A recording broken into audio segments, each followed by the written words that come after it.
A TV station like no other. Get a taste of the best in entertainment. Yes, indeed. Feel the passion. Will you promise me? I swear that you will never lose me. I can't get married to you. I'm sure you knew about it. That's why you were making fun of me. Experience the drama. Get out. Who is the man in this one? And the laughter. Hii wigi umevaa kichwani. Sisi wakati tulikuwa tunaapishwa tunapewa mheshimiwa.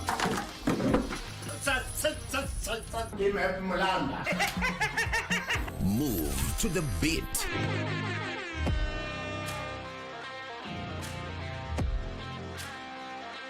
We are live from Broadcasting House. And get informed on the latest happenings. KBC Channel 1. Wow. Yeah! We are the full package. Oh yes. And Kenya's watching. Thank you very much for joining us.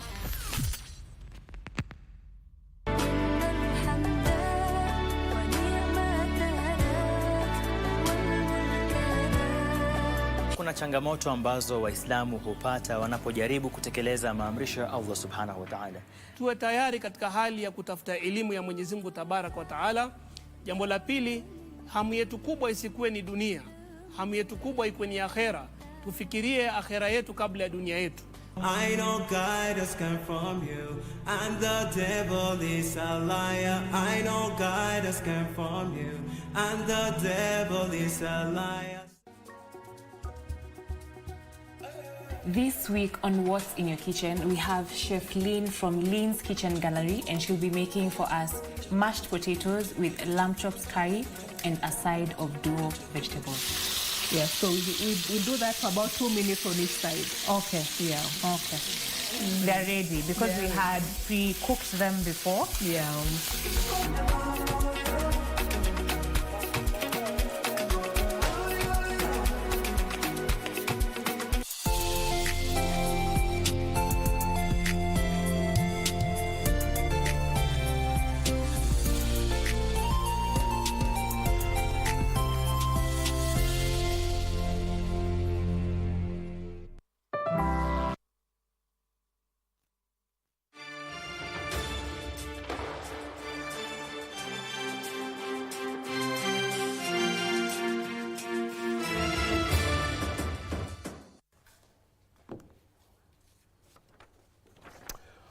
Well, the world tourism industry is rising at unprecedented levels after dropping by huge margins because of COVID-19. The numbers are now looking up. And last year, according to United Nations, the world registered about 1.3 billion people moving around the world. And those are big numbers. This time around, we are talking about 1.5 billion. And this number is expected to grow to about 2 billion by the year 2030. But there is a need to innovate, having learned the lessons of COVID-19 that's almost brought down the industry to its knees. And so what innovations are needed in this ecosystem to drive tourism numbers? This is going to be an interesting conversation that I'll be having here with a team of experts. They will be guiding us on which areas do we need to innovate on and what kind of innovation is needed. Plus, in the second hour of this conversation, we shall be looking at rebuilding the SMEs after the floods. Remember the Marshall Plan of the Europe back in 1945 after the World War II. Yes, this is what we need in Kenya to rebuild the SME industry in this country. That is a good conversation that we are going to have. Plus, remember, our reporters are on the ground. They are tracking all the happenings. We shall be crisscrossing around the country and, of course, giving you the latest in terms of news update. Because apart from the floods, we're also tracking the impeachment hearings of CS Mithika Linturi of Agriculture. Day 2 is expected to start any time from now. And so we shall be listening in just to hear what's happening. We'll also be looking at the preparedness of learning institutions to resume back on Monday. Remember yesterday, President William Ruto directed all schools to reopen on Monday after the reopening was suspended indefinitely last week. So we shall be looking at how the schools are prepared and how other parents are prepared to take their kids back to school. You by now know for sure that this is Base Check. We discuss serious stuff here. My name is O'Brien Kimani. At O'Brien is my Twitter handle. At KBC Channel 1 is our Twitter handle. We just want to hear from you. Well, I'm still stuck in the past. You can tell that because I'm still talking about Twitter. It's now called X. That's right. So welcome to the show. We are starting off with this conversation with the innovation in the tourism industry. What do we need and what kind of innovations do we need to drive tourism numbers here in Kenya? Look, for the longest time, we've been talking about marshalling about 2 million tourist visitors to Kenya on an annual basis. I mean, last year we did about 1.5. Yes, we're still doing small numbers. Look at Egypt. They're doing almost 15 million tourists. What do we need to do? What is the role of innovation in driving tourism numbers in this country? What is the role of young people in the matrix of driving the numbers? Guess who is in studio with me? Humphrey Mushuma is the CEO of Inua AI. He's an expert on artificial intelligence. He will be explaining to us what is the role of AI in driving tourism numbers here in Kenya. He's here with us. Muchuma, thank you very much indeed for joining us this morning. Pleasure to be here with you today. Very good indeed. Yeah. Next to Muchuma, we have Barry Clemens. He's the chairman of AYTS, Challenge and Tourism Innovation Hub. He's also the CEO of Hospitality EQ. He has tremendous experience when it comes to the hospitality industry. Well, he has investment in Namibia, in Kenya, among many other African countries. And he has traversed the whole continent. And so he knows what needs to be done and who needs to do what. Barry, it's a privilege to have you this morning. Thank you for having me. Pleasure being here.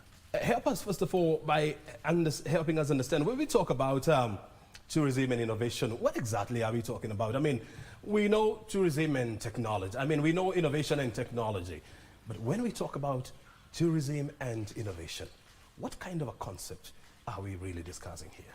So when you introduced the topic for the day and spoke about COVID, right? So COVID was totally detrimental for the country. However, it also created a unique opportunity for Africa, because now people are looking for experiences, and what innovation and technology can do is really make sure that a tourist's experience during the travel, in-stay, before stay, and so on, really improves. It's all about the experience. There's so much we can do on that. Besides that, it's about getting the guests to the continent, and Kenya specifically right now.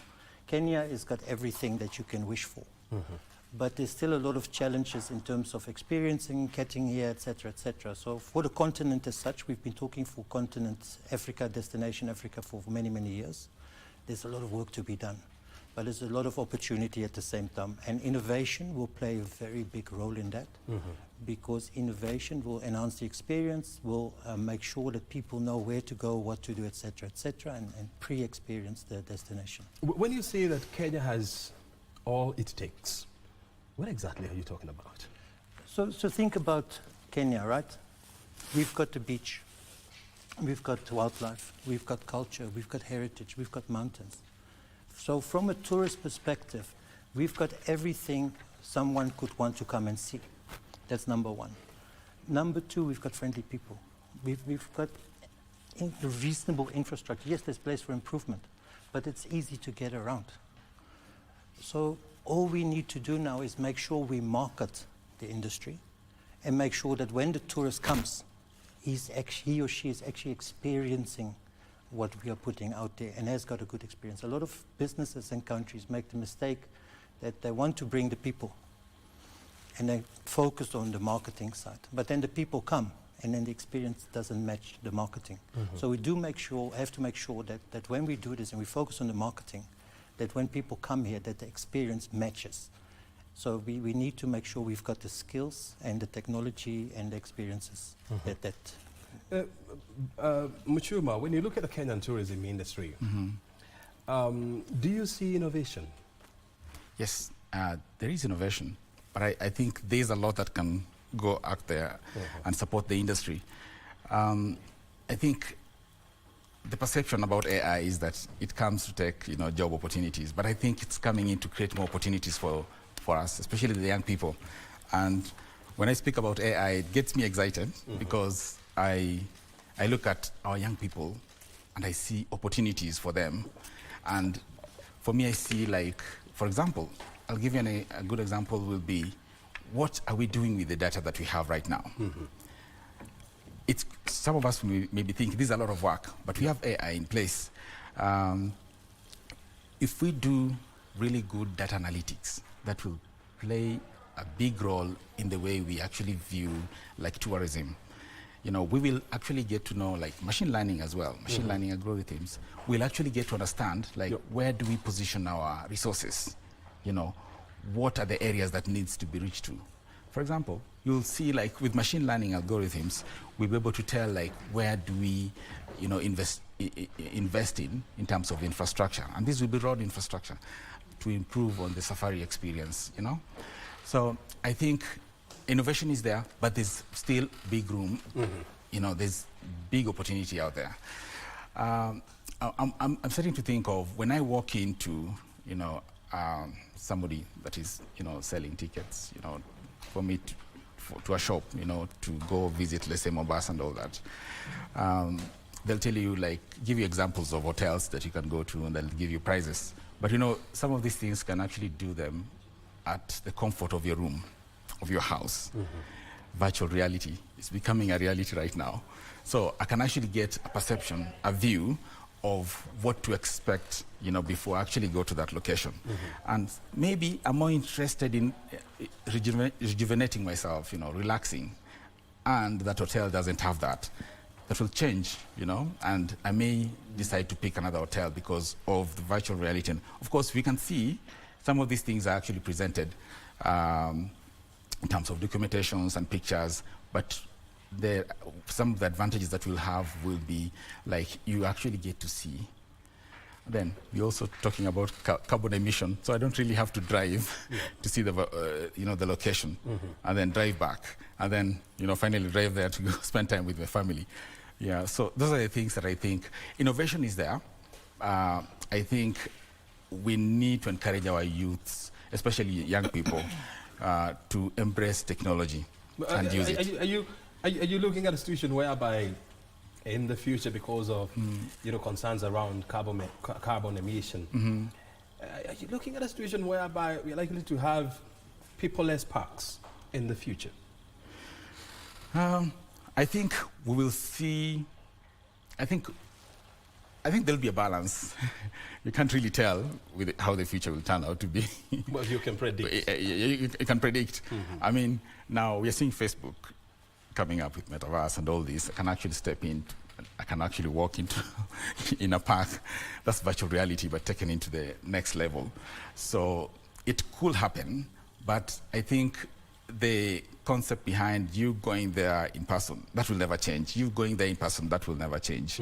You want to have, like, that real experience will never be replaced. You actually want to take pictures. Yeah, you want to take a selfie, something like that. Barry, you want to change? Yeah, I agree with Humphrey that it will not change. Think about, again, let's go back to COVID. Look what happened in terms of working from home, working through Zoom, and working remotely. It really worked well, and it solved a problem at a time. But look what's happening now. Everybody's back to the offices. People are moving around again, travel. And the same with travel. People are traveling again. Some people thought that the tourism industry... So I definitely believe that things have changed. But tourism and people-less parks will never happen. Very well. But you see, I mean, let's, for example, look at e-commerce. Because it's always good to consult the past and the present, when you want to predict the future and when you want to actually analyze what is likely to happen in the future. Look at, for example, e-commerce and how it has managed to disrupt the way we shop. Right now, people are talking about virtual shopping. that I don't need to go to the supermarket for me to shop. We are having a situation whereby, and I'll give you an example of Walmart in the US, whereby they're having virtual shopping reality kind of concepts, whereby I get immersed into their shopping mall or their shop. I'll be taken around, I'll see what I want, I'll just pick, put it in the basket, pay for it, it's delivered to my doorstep. And you've talked about metaverse, you know, which is a great concept by Facebook. So, is it high time that we rethink tourism with the e-commerce in mind and trying to reimagine what is likely to happen in the next 20, 30 years, Mr. Barry? So, you're right. Look, if you look at technology, it's there to make things easier and more convenient. And the example you use with the metaverse and everything, there's technology out there where you can try on clothes before you buy it. You know, you just sit there in front of your computer, you say, I want to try on that, it puts it on your body like it's yours and like you're wearing it in the shop. And it's great. And it solves a purpose for people that don't have the time. Virtual reality in tourism is great because it helps you market a destination. It gives that experience of being there. Like Humphrey mentioned, through virtual reality as an example, you can explore different pieces of the world before you actually travel there. But it's not going to fully replace tourism. I do not believe that person-to-person interaction, like I mentioned earlier, after COVID, we're already back to that type of interactions. The same will be with tourism for a very long time. Maybe 30, 40 years from now, things will change, because if you look how things were done 20 years ago to how we're doing them now, things have changed, but it's going to be a very long process. However, it doesn't mean that technology, virtual reality, AI, machine learning, etc., does not play an important role in enhancing the experience and exploring the tourism industry. Muchuma, I mean, you know, you have a lot of experience when it comes to dealing with artificial intelligence through your company, Inua. And you see, AI is somehow disrupting the security industry, not only here in Kenya. I mean, look at how the war in Ukraine is being fought, you know, using drones and AI. That you don't have to send your soldiers, you know, to the front line. I mean, you can allow the machines to do that, and they're delivering great results. What is the future of the traditional tourism product in Kenya? I mean, you're talking about flying in, going to Diani, you know, to sunbathe, or flying to Masai Mara just to see the wild beast migration and the Big Five. What is the future of that concept, really? I think there's a conference about data management, you know, security that was happening. I think it ended just yesterday. I think what the main focus here will be data. Data is the future oil. I like the way our PS of ICT puts it, Mr. Engineer Tanui. So it's the future, basically. Like, is it even the future, or it is today? It is today. Yeah, it is today. Yeah. So I think data is very important, and how that data is collected is very important, and how it's stored, and for the purpose, it's very important. So I think we need to be careful, especially the people that are in the industry, collecting all data, all this data, and sharing this data. How is this? Is it kept? You know, what are the regulations, you know, that have been put in place to regulate all this? Because with the coming AI, remember, like even the attacks we're having, they're AI generated. Right now they're AI generated, and with AI again, there's cybersecurity. So I think we need to have big investments going into cybersecurity. I have a team of cybersecurity experts that work with us at our company, and our main focus, you know, is about protecting data, protecting, you know, all this information that corporate companies in the US have. But what I'm saying is just basically huge investments in that area is very necessary, even with the concept of AI. And remember, you may come up with a very good concept, and again, somebody can hack it, you know, just bring you down. So everything, we are looking at a future whereby we're going digital, but again, measures will be put in place. So we're moving away from, you know, having a lot of things done by hand and writing, you know, or looking at pictures, just like you say, you just look at pictures and all this, but we'll have a lot of content going in, and those are the things that need to be protected. How do you go about it? A lot of investments need to go towards cybersecurity and security, securing all this information and data. So that's something that we can never run away from. I think the future is bright, yes, but we have to protect the future as well. The future of AI, it's complicated. We've just gotten the start of it. I think it's going to be very complicated. How do we protect the future? I mean, when technology is changing, I mean, so rapidly, and it's disrupting the way we think, the way we conceive things, the way we consume information. So how do we protect the future, honestly? I think we'll need to have experts. Every organization will need to have. We were talking about coding. You must have the basics. Computer coding. Yeah, right now, like ChatGPT does 80% of it. So that means, we need to understand, these things can actually code. Somebody can just sit behind somewhere and invent a Trojan, which will go and attack you. So I think we basically need to have resources. We need to invest in equipment.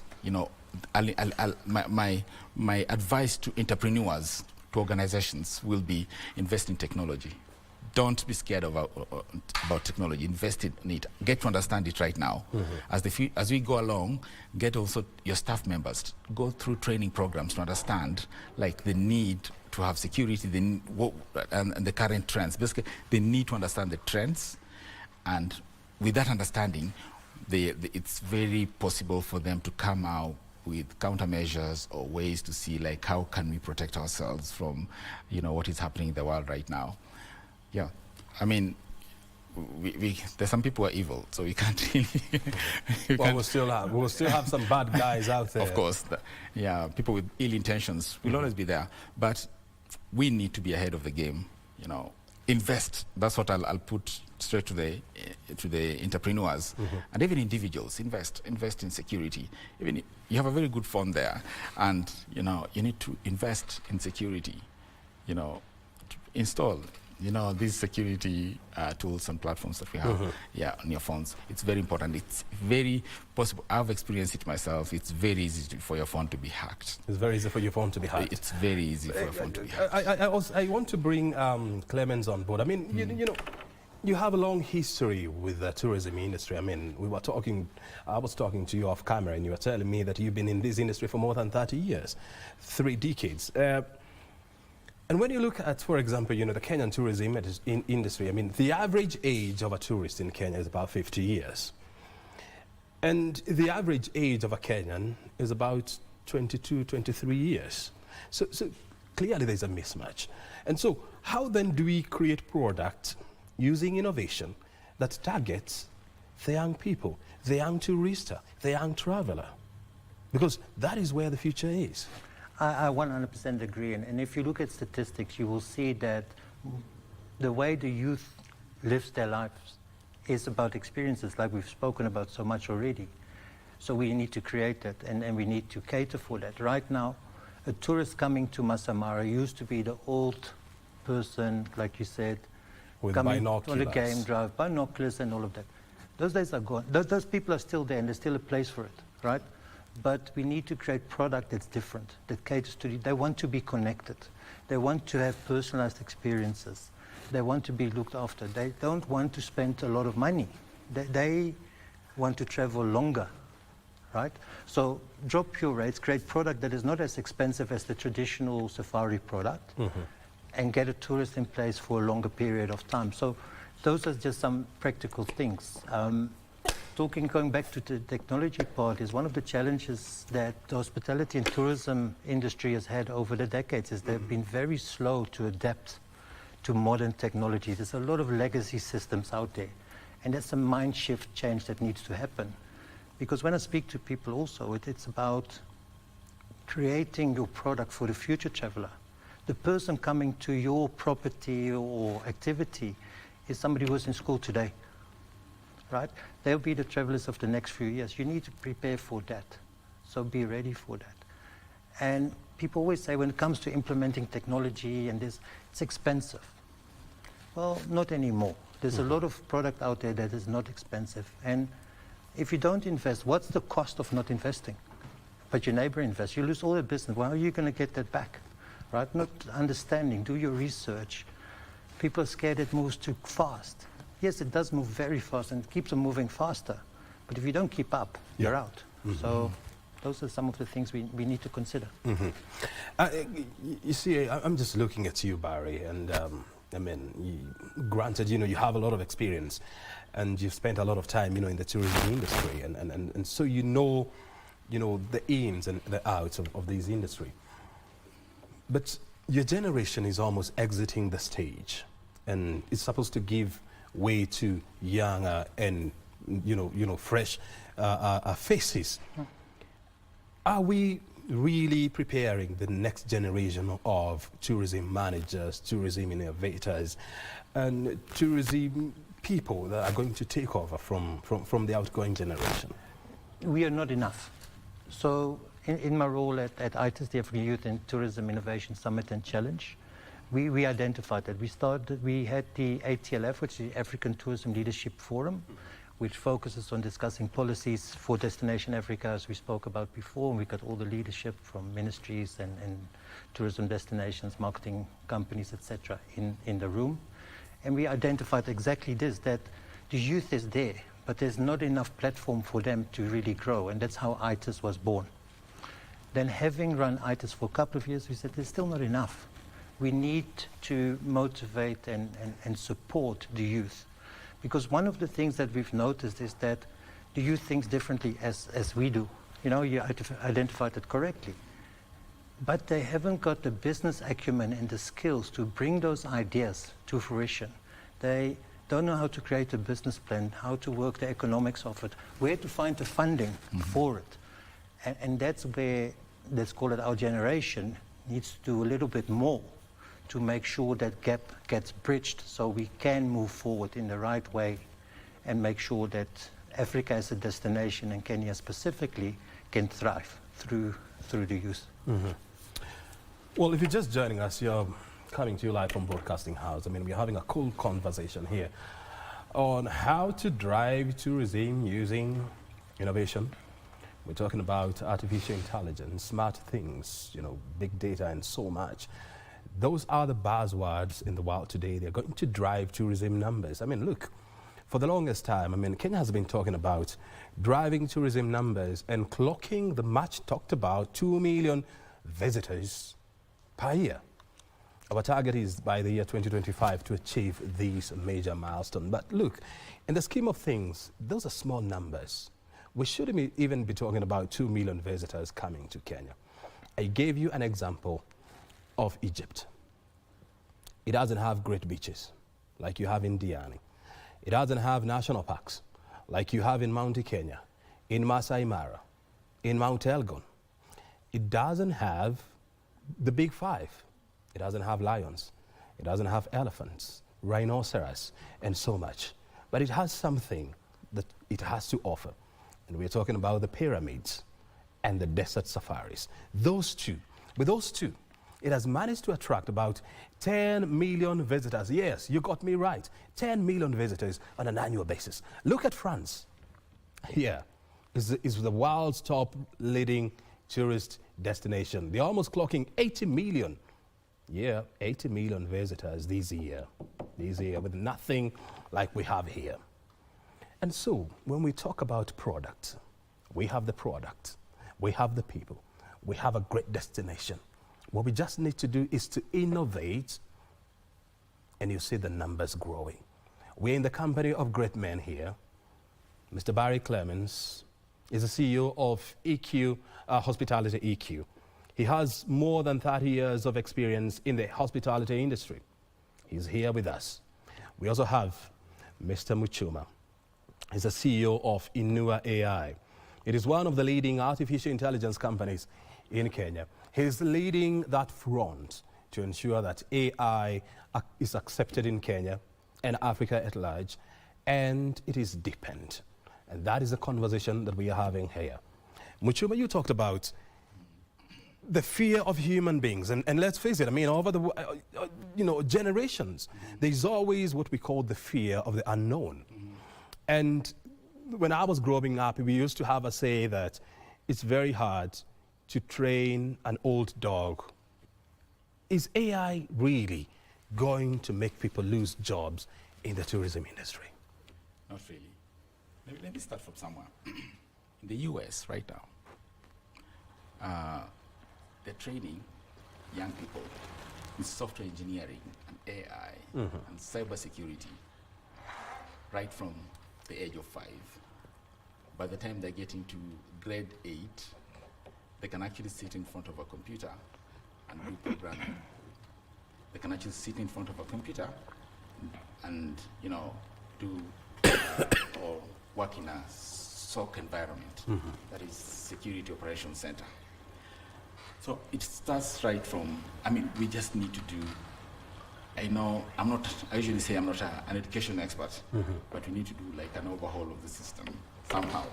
I don't know how that will be done, but it's coming. You can't change it. AI is coming. It's going to create more opportunities that we've ever seen. But of course, if you're not willing to change and you're not willing to learn, you'll lose your job. Even the people that are actually working, designing the curriculum and all those things, I mean, AI will be able to take on those roles and do them. But it doesn't mean they're going to lose their role. I mean, their jobs. What it means is just giving them an upper hand to focus on more critical areas that they need to look at in terms of resources and resource allocation. So AI will definitely take away jobs, but they'll take away routine jobs. That's what we need to understand. I'll give you an example. With AI, if the tourism industry adopted it, it can create opportunities in the rural areas. Now, we talked about virtual reality and those kind of stuff. You know, we'll be able to showcase like the cultural aspects. Right now, when you talk about culture, everybody thinks about Maasai. But we have the Kikuyu, we have the Luos, we have the Luyas, and it's diverse. We have a diverse market that we can explore. So, for my end, it's not going to take away jobs, but create more opportunities in the field. We shouldn't look at it from an angle whereby, oh God, what's going to happen? You know, like I'm doing this job right now. Like I spoke about AI doing like 80% of the programming, and if you program it really well, to the end, it can actually give you a final product just by giving it instructions, by writing, not even coding. So it means that somebody somewhere that can actually invest in quality checks only, like a good software engineer that will be looking at checks and maybe work at the back end, but most of it will be taken care of. So we need to look at what are these opportunities that AI will create and be positive about it. Because I think out there people have actually accepted it big time. And it's up to us now not to be left behind. That's why I'm a big champion to the young people and talking to them about technology, digital skills. And it just doesn't end on you doing transcription work, you know, those kind of things. That will be taken up, you know. Right now, as you're speaking, and it's on YouTube, YouTube will transcribe for you. Automatic, it's pretty much automatic.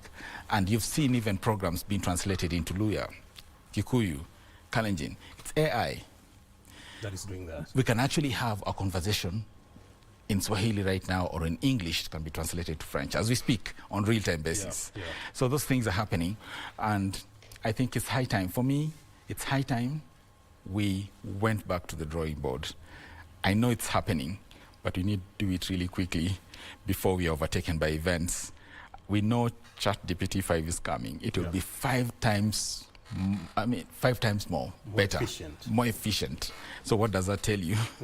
It will be a big change. And if you're having challenges, and if you're, you know, getting wild and marveled, you know, by ChatGPT now, what will happen when ChatGPT-5, you know, come to us? And this is exactly what we are talking about.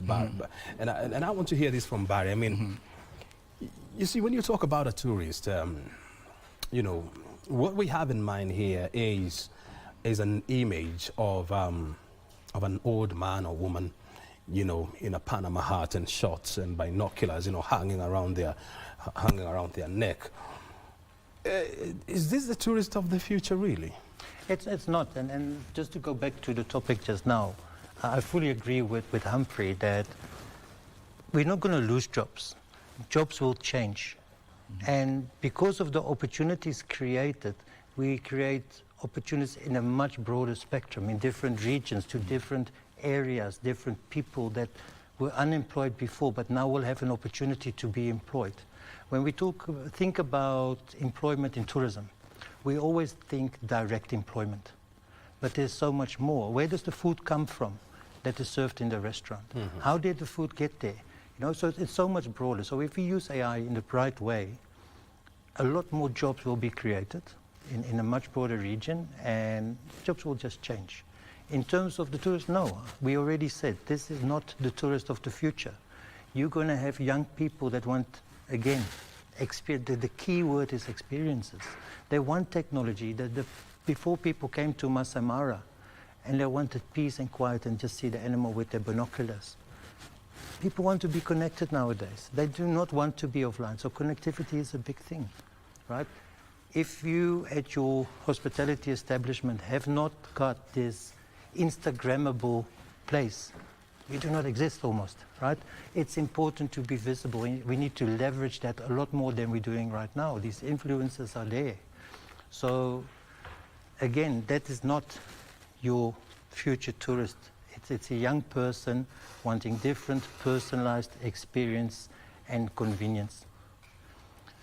When we want people to Kenya, we need to make the experience an easy one. To give immigration is a big challenge. You know, if you go to a country and you've got two options. I want to go on safari. I can go to country one, I need a visa. Country two, I don't. Where am I going to go? It's not about the cost of the visa, it's about the convenience and the ease. When I arrive, what happens? Have I going to have to stand in a long queue, get asked a million questions, etc., and greeted by a grumpy immigration officer? Or is it an easy process? In Dubai, with the technology, Dubai and New Zealand already testing technology where you're registered, you're allowed to come to the country, you do not take out your passport anywhere because they use facial recognition. You just walk. So we need to look at technology which is already exists, and we can create more that just improves that whole experience. And that's how we are going to attract the young traveler that wants to come. And you see, thank God, I mean, you brought in the issue of, you know, what Dubai, or, I mean, what UAE is doing, and Singapore. I mean, and they have been at the forefront, you know, of integrating technology in their day-to-day lives. And I like the fact that you are bringing in the issue of Dubai. I mean, look, you know, Dubai, you know, has a visitorship numbers of almost 100 million people every year. 100 million people, you know, going to Dubai. It's a small country. I mean, and what they have done, and you have put it very well, is that they have integrated technology in all spheres of that country. You land at the airports, you're not going to go through immigration officials. I mean, you just go through a system. The system will definitely register that you are there. You don't even need to show your passport. That one is already done. But look, in Kenya, we're still putting up booths for immigration officials and buying stamps and all those things. And clearly, Kenya, you know, prides itself as the Silicon Savannah of Africa. Is this really what we need to be thinking? So Kenya can be that, right? And to stick to that example, you know, immigration officers, yeah, they've got a role to secure the borders, etc., but that's actually really done at a different level already. When the visa or the current, what's it, ETA, the Electronic Travel Authorization, yeah, all that is already there. At the pre-screening level. Exactly. So what does that officer really do? Right? They're there, they check you're the right person, and they capture your biometrics, etc. With the new passports, with the NFC chips, all the data is there. So why are we capturing it? We already got that information when we got your passport. We don't need to capture it again. Why do we want to verify? Through facial recognition, we can see that you are really that person. Because it works on lots of different points, etc., so it knows. You know, if you pick up some weight, change skin color, whatever, they will still know it's you. The reality is it makes it easy. those people should become ambassadors. And it's the same in a hotel. When you travel a lot, and people say technology, takes away the face-to-face and all of that, and the personal touch of hospitality. But it doesn't, because if I go to a hotel, and they've got my credit card details, you've got my address and everything, I gave you that during the booking process. Now I get there, now I get a piece of paper, I have to complete it again. And the receptionist sits on the computer like this. If you use technology, I come there, you already know I'm walking in, you've already got my information, you can have my digital copy of my passport. That receptionist, that 2-3 minutes can be spent on telling me, can I make a reservation? You've had a long trip, would you like a nice massage? Can I book your table in the restaurant? It's a much better experience than focusing on the mundane things that we do in check-in. So technology needs to be used in the right way so the experience enhances rather and gives more opportunity for personal touch rather than it's doing now. Mm-hmm. Humphrey, look, how then do we improve and make it more efficient, the travel experience? And I'll give you an example of, for example, the Jomo Kenyatta International Airport. I mean, it's the regional biggest airport facility. I mean, it's old. It's still using very old technology. When you let it's JKI, I mean, you don't have even enough aprons. Sometimes you have to walk, in the rain.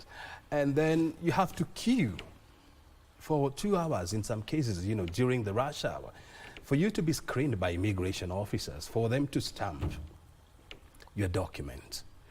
Should we really be doing these in the year 2024? And even the new terminals that we are planning to construct, they're likely to be the same. First and foremost, I must say that we are a blessed country. Right at this moment, we have a good president, focused. I think he's the best champion in ICT. I'm very sure. And then I've worked with the ICT ministry officials, and I do know, like, all these things that we're talking about right now are things that they have at the back of their heads and are really working behind it. I do know that, the way things are going right now, Kenya will never be the same in the next few years. Through this kind of programs that we have, we get to speak about them. Yeah. And we meet these people, we talk with them, speak with them, these officials. They're very, very, very positive. And I think we still have time, and we can change. We can actually change these things. The current situation, it's something that has been there. I think it's been picked. It's going to be, we want, they say Rome. But is it really a question of being positive, honestly? I mean, you see, you are in business, and you've been in that space for a long time, same as you. And this is what we say in business, that hope and faith is a bad strategy. I know, hope and, of course. Hope and faith. Hope and faith is a bad strategy. It's a bad strategy. But for sure, I know, like, the government is doing something about it. And I can assure you, the government is doing something about it. We won't be the same very soon. I mean, and these are things that are progressive, and they've started. So we'll give them time. But I do know that what we do have right now is a challenge that has been hereditary. It's been there for many years. But then I'm saying, like, as we look at things right now, a lot of innovation is encouraged. We have people that are doing things that are going to change the way, the industry looks like. You've spoken about JKA. Yep. I know the Minister for Transport has been there, doing all this stuff.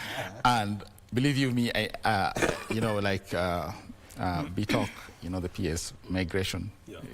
We studied him at campus, and yeah, exactly. He's a great guy, and you should see how passionate he is about immigration, about changing. And I mean, you see, I mean, when you speak to so many people, there's always that willpower. There's always that willingness to do things differently. But it's also a question of turnaround time, because look, You see, technology is not waiting for us. I know. To put our house in order so that it can catch up. It is moving, and the world is moving. And where we are failing, others, you know, are capitalizing on that. And I'll give you an example of Rwanda. Kigali International Airport is a very good example of how you can reorganize your travel industry. Exactly. And get very good results. The turnaround time at Kigali Airport is less than 15 minutes. You know, during rush hour. It's a very small airport, granted. Rwanda is, of course, is a very small country, you know, compared to Kenya. And so there are lessons that we can learn out of it. I mean, we still have problems, you know, even in big countries like the US. Exactly. I'm sure you have landed at Newark Airport in New York, whereby you have to spend hours waiting for you to be screened by immigration officials. Exactly. I mean, we'll be coming back. We need to go to County Hall and just have a quick listen. Just one point. In 30 seconds. In 30 seconds. And I think that's why the performance contracts are very important. Yeah. That's to the last point I was coming to. These things are happening because there's a high probability that you don't have the right people in the right place who can actually advise on what is supposed to be happening. But if you have the right people, definitely things will get moving. Having the right people in the right place, doing the right job. That's what Humphrey Michuma is talking about. This is a great conversation that we are having here on BizCheck. 43 minutes gone. We want to take you to County Hall, where the hearing of the impeachment motion of CS Linturi is underway. This is day 2. Let's listen in to the councils representing various groups. Yes. Were you ever part of the evaluation committee that processed these tenders? No. Okay. The next section is 47, about the procurement function. Please read 47.1.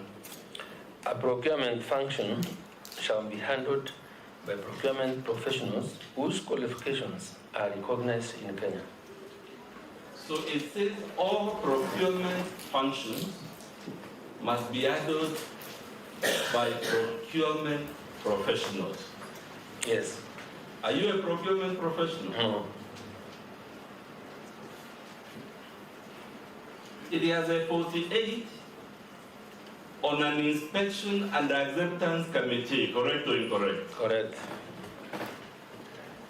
Were you, sir, part of the inspection and the acceptance committee for the procurement of the fertilizer in question? I was not. It has a section 49 on procuring agencies. And yesterday we were shown some agency agreements.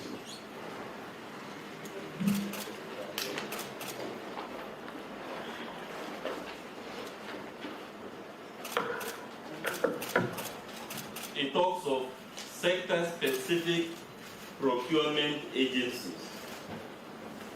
Were you an agent in any procurement of the NCPB? No. It talks of consortium buying. Were you involved in any aspect of consortium buying? No. So that we don't spend too much time, Honorable Minister, we have this chapter that is heading at just the next section, which I haven't shown you, about transfer of responsibility. In that structure, those are not my words, corporate segregation of responsibilities. Do we have any role? We have seen evaluation committees, we've seen agents, we've seen accounting officers, and many other things. Have we seen, can we see anywhere in that chapter of the Procurement Act a role for the Cabinet Secretary? Not at all.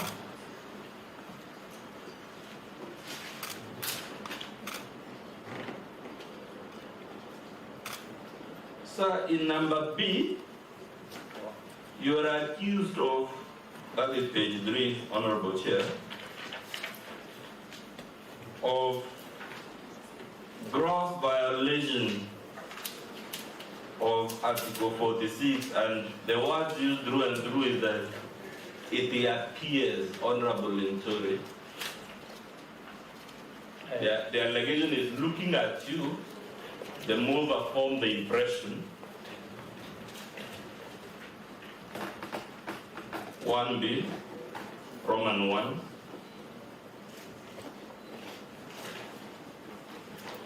This document doesn't appear to have a big. That will be page 3. There's Roman 2, Roman 3. No, there's Roman 1, 2, and 3. Yes. Okay. I think we are running into that problem, Chair, of pagination and whatnot, but it's okay, it's not a major issue. We'll get there shortly.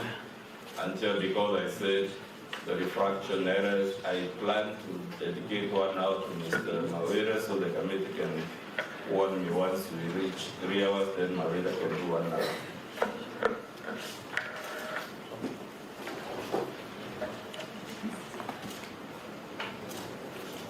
Have you found it, Mheshimiwa? Yes.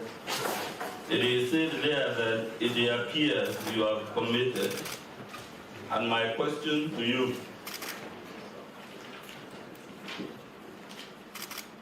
the allegation is that it appears. Can you see that word appears? Yes. To the best of your knowledge, sir, can we just look at people and based on how they appear, we conclude they are grossly violating the Constitution? It's not possible. If I look at you and I don't like your face, would that be a valid ground for saying it appears this person has committed a gross violation? No. To the best of your knowledge, sir, this allegation of appears, repeated 10 times in this motion,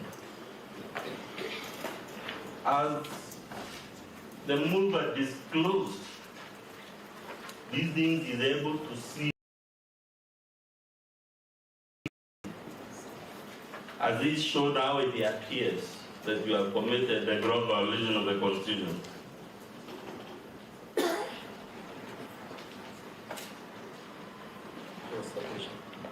I'll rephrase. Let's stick to B for now. You're accused, sir, of violating consumer rights to the right of goods and services of reasonable quality and protection of their health, safety, and economic interests.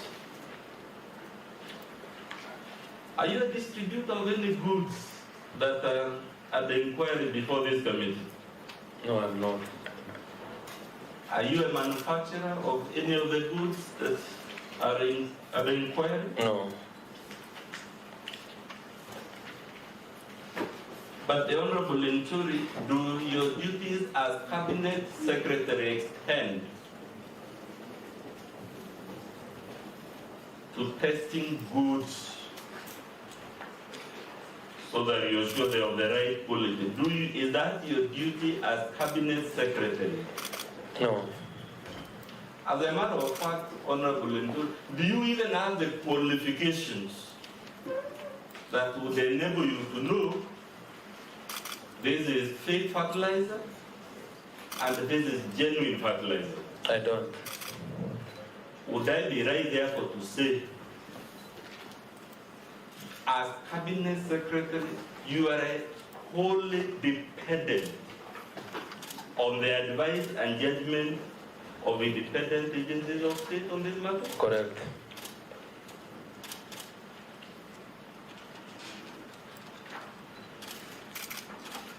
In paragraph C, it says, sir, again you appear to have violated Article 73. What is your response? Well, that's what is happening at City Hall. Well, the person we have on the screen is Agriculture Cabinet Secretary Mithika Linturi.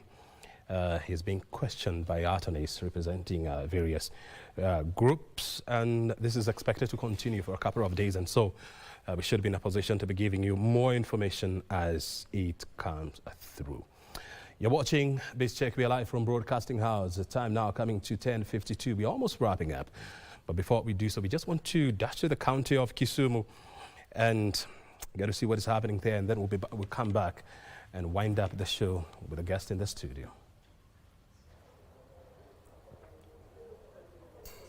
Well, thank you so much, Brian Kimani, back in Nairobi. It is, of course, a period actually when startups are trying to recover from what used to, the effect of COVID-19 that is 2 years ago. And of course, that requires them to exhibit their products far more and more. And I believe you can see just behind me, there is a banner here that is explaining what's happening this morning here in the Lakeside Kisumu, right within the city center of Kisumu City. There is a venture market expo for startups and small and medium enterprises in Kisumu City and its environs. And of course, this shop has been put together by the organizers actually to accord enterprises and SMEs and startups a better opportunity to interact with industry players, experts, and of course expose them to financial opportunities and also get to market their products and services to the people who will be coming here. And before we move on, O'Brien, we know we are discussing innovation in the hospitality, and of course Western Kenya is also doing some great work in terms of diversifying their products to attract and boost numbers that tourists that are visiting the Western Kenya, both locally and also international tourists. And before we delve further, let me just engage one of the players in the tourism sector, Brian, to help us understand exactly how they are leveraging on technology actually to ensure that their ventures not only remain afloat but also grow in a bigger spectrum. Mr. Wallace, if you can basically move here and look into the camera and help us understand exactly, you are one of the players in the tourism or hospitality sector. And we are living in a time when technology is everything to businesses. Yes. Tell us exactly what sort of innovations are you actually adopting to ensure that one, your venture remains afloat, and also two, you carry it to the next level. Look to the camera. Thank you. Wallace Jonjo from Souvenir Safari, the home of adventure in Western Kenya. We are opening up this circuit, which is not well known, and we believe that we are the gateway to promoting the Western circuit.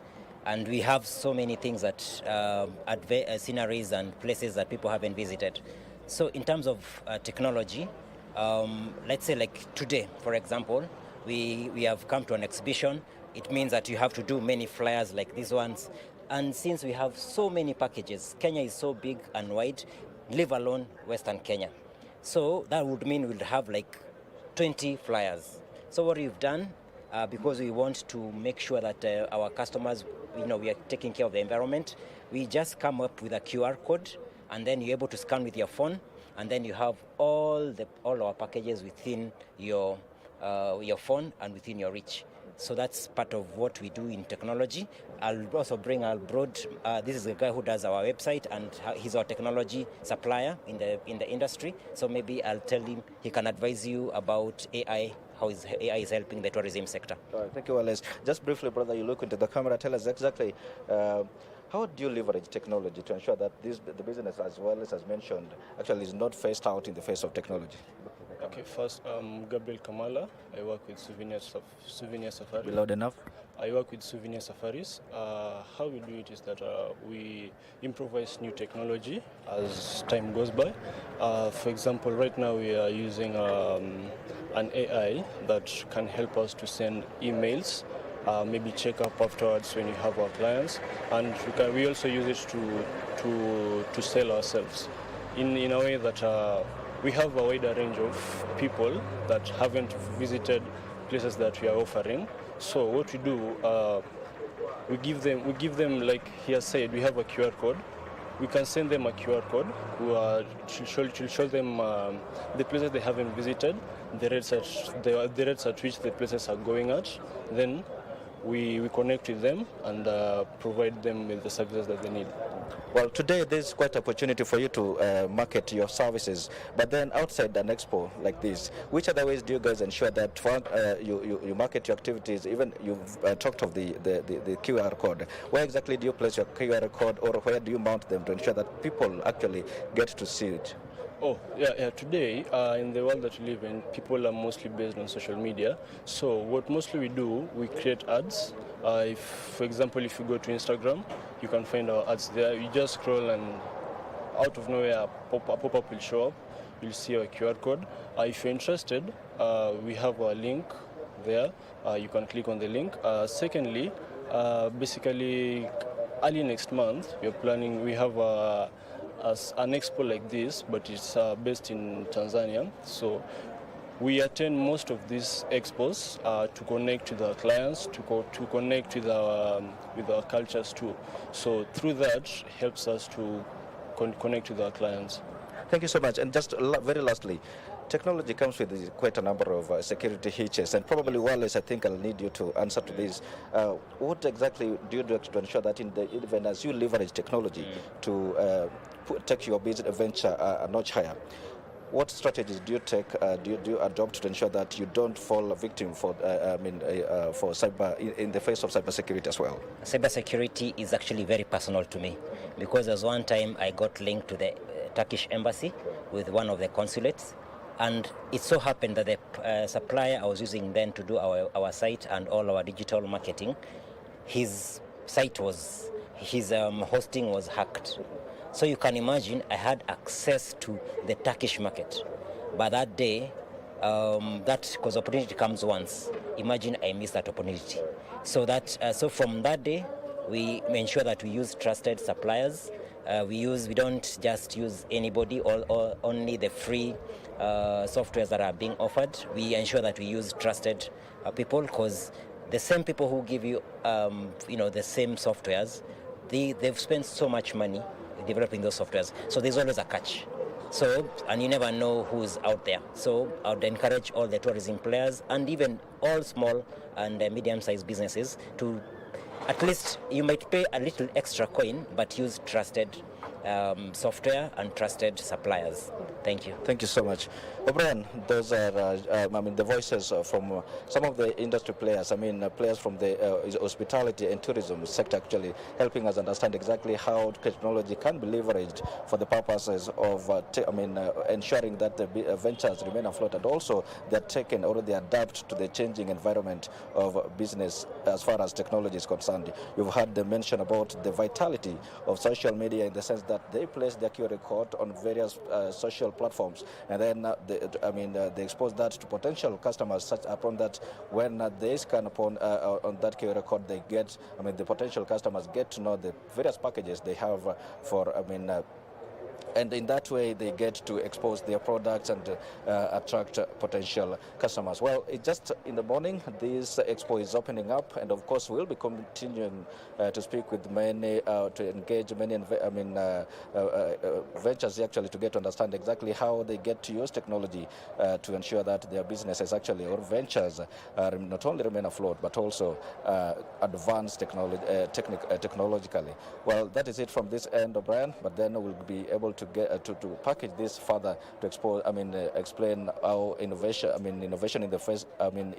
in tourism actually can be adopted to ensure that businesses actually are maintained or taken a notch higher. For now, let me just hand it back to you in studio, O'Brien, for that informative discussion.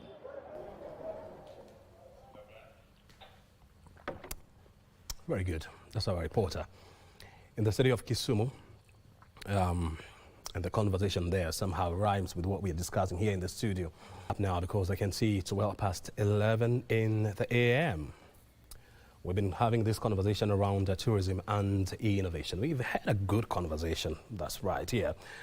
Barry Clemens is a hospitality expert, and Humphrey Muchuma is an AI specialist. We've been with them for the last 1 hour or so. And now, before we wind up, gentlemen, so after all is said and done, what is the way forward, Mr. Barry? I think there's two important things. One, having been in this industry for long, having been to different forums across the continent with the different policy makers, we've got a unique opportunity in Kenya where our government leadership has recognized the opportunity, has recognized the needs for tourism, ICT, and the linkage of those two. As Humphrey has already indicated as well, the opportunity is there. It's now about the execution. So let's act. Yep. There's a lot of the things, and there's a gap currently in the industry in terms of future leadership. Let's make sure that we support the youth with the innovations. The ideas are there. We need to support them to execute these ideas and bring them into fruitful businesses that will contribute to the economy. And ITIS, one of our events, which is being held this year, or this month actually, from the 28th to the 31st of May in Namibia, in Windhoek. Registration is free. People can still register. Just register online, and you can also, if you can't attend physically, it will be streamed online as well once you're registered. A good opportunity for youth to be involved and see what's playing in the tourism industry in terms of innovation. Very good. And of course, we'll be keeping an eye just to see what kind of conversation will be coming out of that meeting in Windhoek. Perfect. Thank you, Barry. Yes. Yeah, mine, just on a follow-up on my last point will be, let's have the right people, the right places. We'll see things change big time, whether it's in the private sector, whether in government, public sector. We just must have the right people. We can have very good leaders, you know, giving the vision and all this, but we just need to have the right people. I like what the team there are discussing back in Kisumu. What we really need, we need to take it a notch higher. Data analytics plays a key role. Let's not overlook that. Data analytics is very important. We need to understand customers. You need to understand like customer patterns. And the only way we can understand it is having data analytics. So it's an investment that companies need to take up. Invest in technology, yes, but invest in data analytics as well to understand your customers. Today I come in and I do a survey. Please put it somewhere. You'll use it. When I'm doing my booking, there are certain things that I get to say like, hey, I'd like to go for jet skiing. I like to take a hike, you know? Like you can give me options. And the only way you can do it is, you know, you have an AI that will generate analytics for Humphrey. This is Humphrey, this is who he is. And you can actually tell them to, you know, do ABCD. So that's the next step in doing business. Yes, there's machine learning, for example. I don't know, government are using this, you know, to track animal immigration. For example, we also have like remote cameras and satellites that are used to do this. We're able to invest, you know, by tracking, we're able to invest in knowing like, hey, we know these animals move from here to this location at this particular time. People will have better safari experience. In terms of infrastructure, the same thing. You know, getting to understand like the best places where people can go and visit. It will open up communities out there. And, you know, by doing that, we are growing the economy. Yeah, to reach the mwananchi down there, the young people down there. How do we do that? By creating building these infrastructures. One thing that I'm so excited about is, you know, the government, you know, rolling out the 100,000 kilometer fiber and then setting up the Wi-Fi across the. That is a very big step. But somebody may think it's small. You know, something else, something very interesting.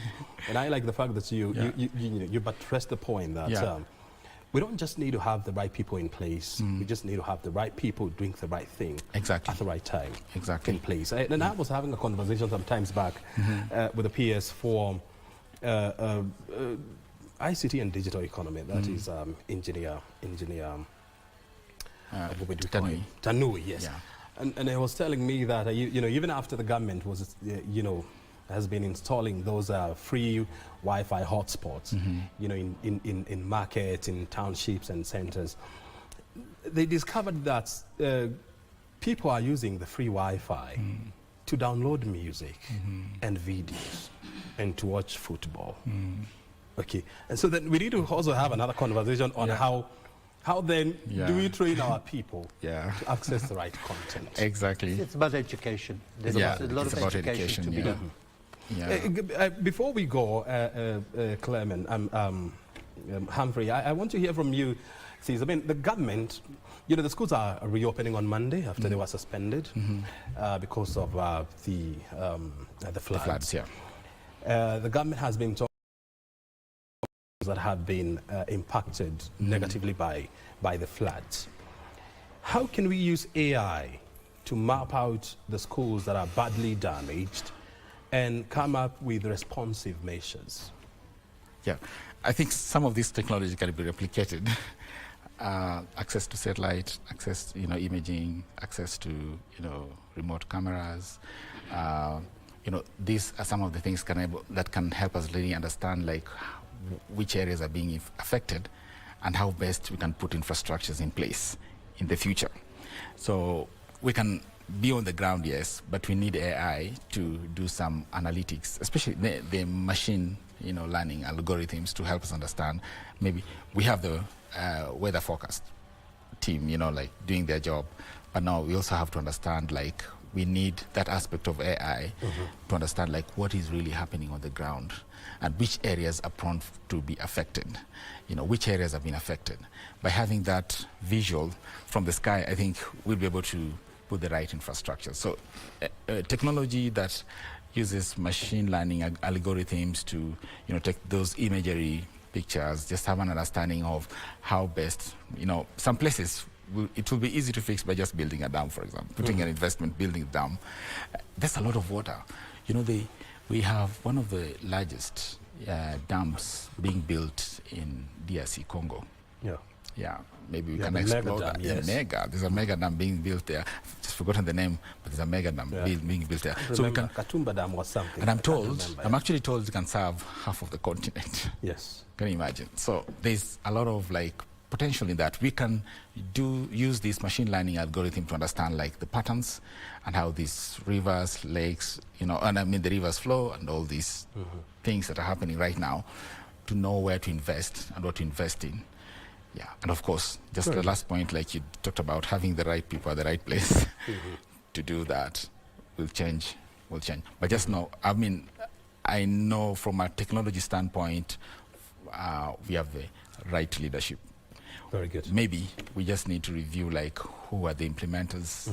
Yeah. I think what we are going to do, I don't know whether you'll be willing to come. I think I would want to have you here one of these fine days so that we talk about, you know, how technology like AI, you know, computer, big data and Internet of Things, you know, can help the government in dealing with some of the emergencies that we're having. I mean, as a cabinet secretary, you don't have really to go to my Mahi just to assess the damage. You know, this is something that you can even do from the comfort of your office. Exactly. And, you know, you can use technology just to know what kind of help do you need to dispatch to where. You know, do you need to dispatch excavators here? Do you need to dispatch ambulances here? I mean, you can use technology to do that. I think I'm going to invite you one of these fine days so that we can discuss this. Barry, the conference is coming up later this month? Correct, 28 to 31. What do we need to know about it? It will be important for youth to attend or at least follow so they can learn. And one of the big things that we'll be launching is the Africa Tourism Innovation Hub. We've been talking about innovation and technology. There's a lot of innovation hubs across the continent, but there's not one single one that focuses on tourism. Wow. Yet tourism is one of the main things that drives the GDP in Africa. So watch out for the ITIS conference, end of the month. Watch out for the tourism hub that's coming up, which will really drive innovation and technology in tourism. Very good. And hopefully we can bring it to Kenya. Fantastic. Awesome. Well, we'll keep in touch and, of course, see where that technology takes us from here. Awesome. Thank you, Barry. Thank you, Humphrey. Most welcome. I mean, innovation in the future, and we can't be left behind. We've been talking about tourism and innovation right here on Biz Check. 11 minutes past the hour of 11. The next conversation is coming up. You're looking at rebuilding the SMEs industry following the devastating floods that Kenya has experienced in the last 1 month. My name is O'Brien Kimani. We're taking a short break. It's a commercial break, and then we'll be back with more conversation. Stay right here.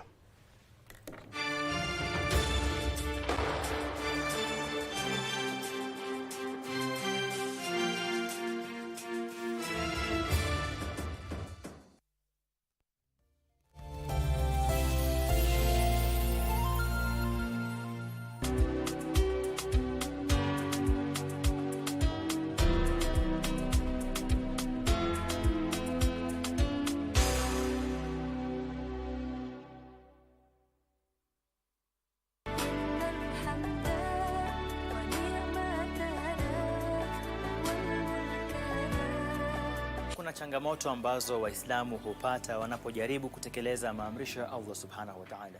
Tuwe tayari katika hali ya kutafuta elimu ya Mwenyezi Mungu Tabaraka wa Taala. Jambo la pili, hamu yetu kubwa isikuwe ni dunia. Hamu yetu kubwa ikuwe ni akhera. Tufikirie akhera yetu kabla ya dunia yetu.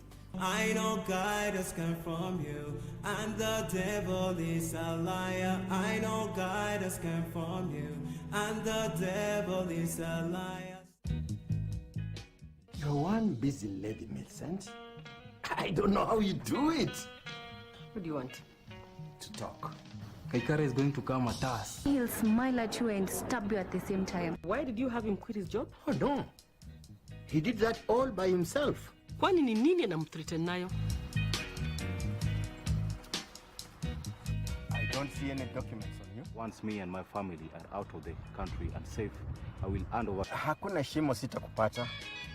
And if not you, somebody you care so much about. Nasikia Ronald amejifungia kwa ofisi auntie. Kaikara, what games are you playing? Like I said, Ronald knows what to do. That man is vicious. Guys, kwani ni David na lottery ticket or what? Shut up, mukora nduma kweli, kwenda huko. What did you call me to? I have a feeling you can be a lily funny guy. What kind of smoke are you guys on? You're gonna bomb me to death. Ugh. This is not kindergarten. Speak if you must. And who gave you the right to speak to people like that? Please let it not be a cut. Please, God. Please. Your wish is not my command, Zakayo. Everyone, bring your stuff to the front. You know it is okay. If you don't want me to do comedy, I can just... You can give us one of your jokes. We are willing to be our brother's keeper today. Gosh, is that a drug talk or I'm just too early to class? The African Development Bank's annual general meeting is taking place here in Nairobi later this month. This meeting is coming at a critical time when there is a growing call to reform the global financial architecture. Coming to talk about these issues at the present when we are suffering from the floods we are seeing is very, very important. So that when we now come back to the main subject matter of climate change and Africa's transformation, or investing in adaptation, whichever way you stand, then it becomes very relevant. This week on Inside Government, we are talking to the Cabinet Secretary in charge of National Treasury and Economic Planning, Professor Njuguna Ndung'u. He will be explaining to us the agenda of this meeting, as well as the expected outcomes. Watch the conversation right here on KBC Channel 1 with me, O'Brien Kimani.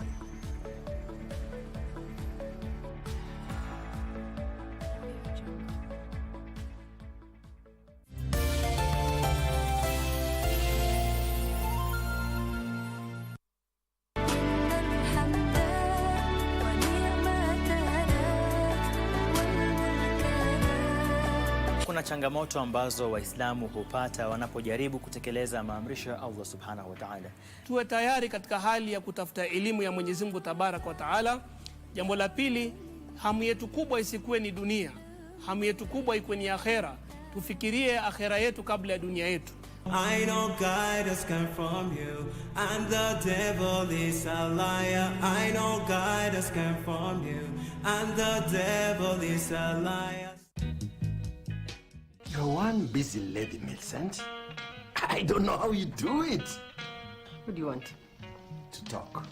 Kaikara is going to come at us. He'll smile at you and stab you at the same time. Why did you have him quit his job? Oh no. He did that all by himself. Kwani ni nini anamthreaten nayo? I don't see any documents on you. Once me and my family are out of the country and safe, I will hand over. Hakuna shimo sitakupata. And if not you, somebody you care so much about. Nasikia Ronald amejifungia kwa ofisi auntie. Kaikara, what games are you playing? Like I said, Ronald knows what to do. That man is vicious. Hiya, Chep, you agree with Kamene that we are all drafts? From her point of view, I can say yes. How will a blind person read another blind person? There goes another madman in the making. Let me just compose myself, Julia. Did this girl just call us Akilidun? Yeah, Kamene, not everyone is a walkover. You better shape up or ship out. You want me being featured in your music video, eh? I am telling you that is going to break all records you watch. Hafiz on my zest. Hafiz on my zest. Classmates.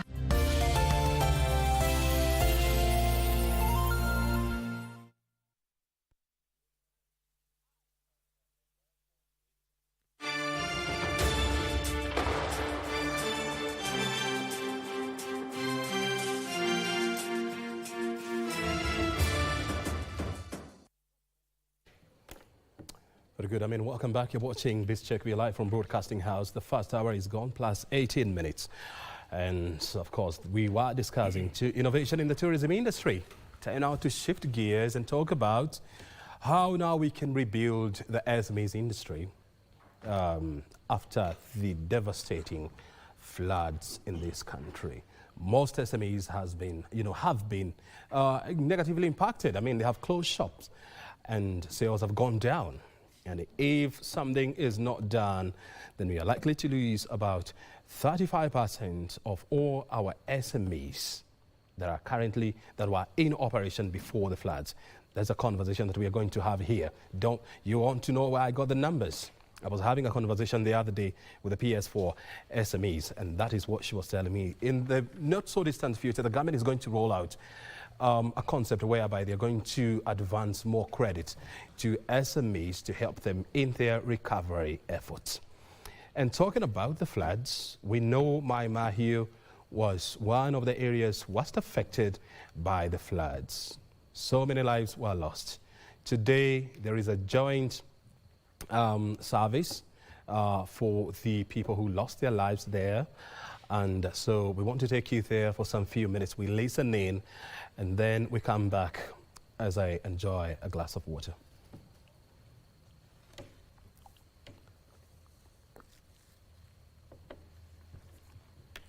Tunasimama na hizi familia ambao saa hii wamekutwa na mambo hawaelewi.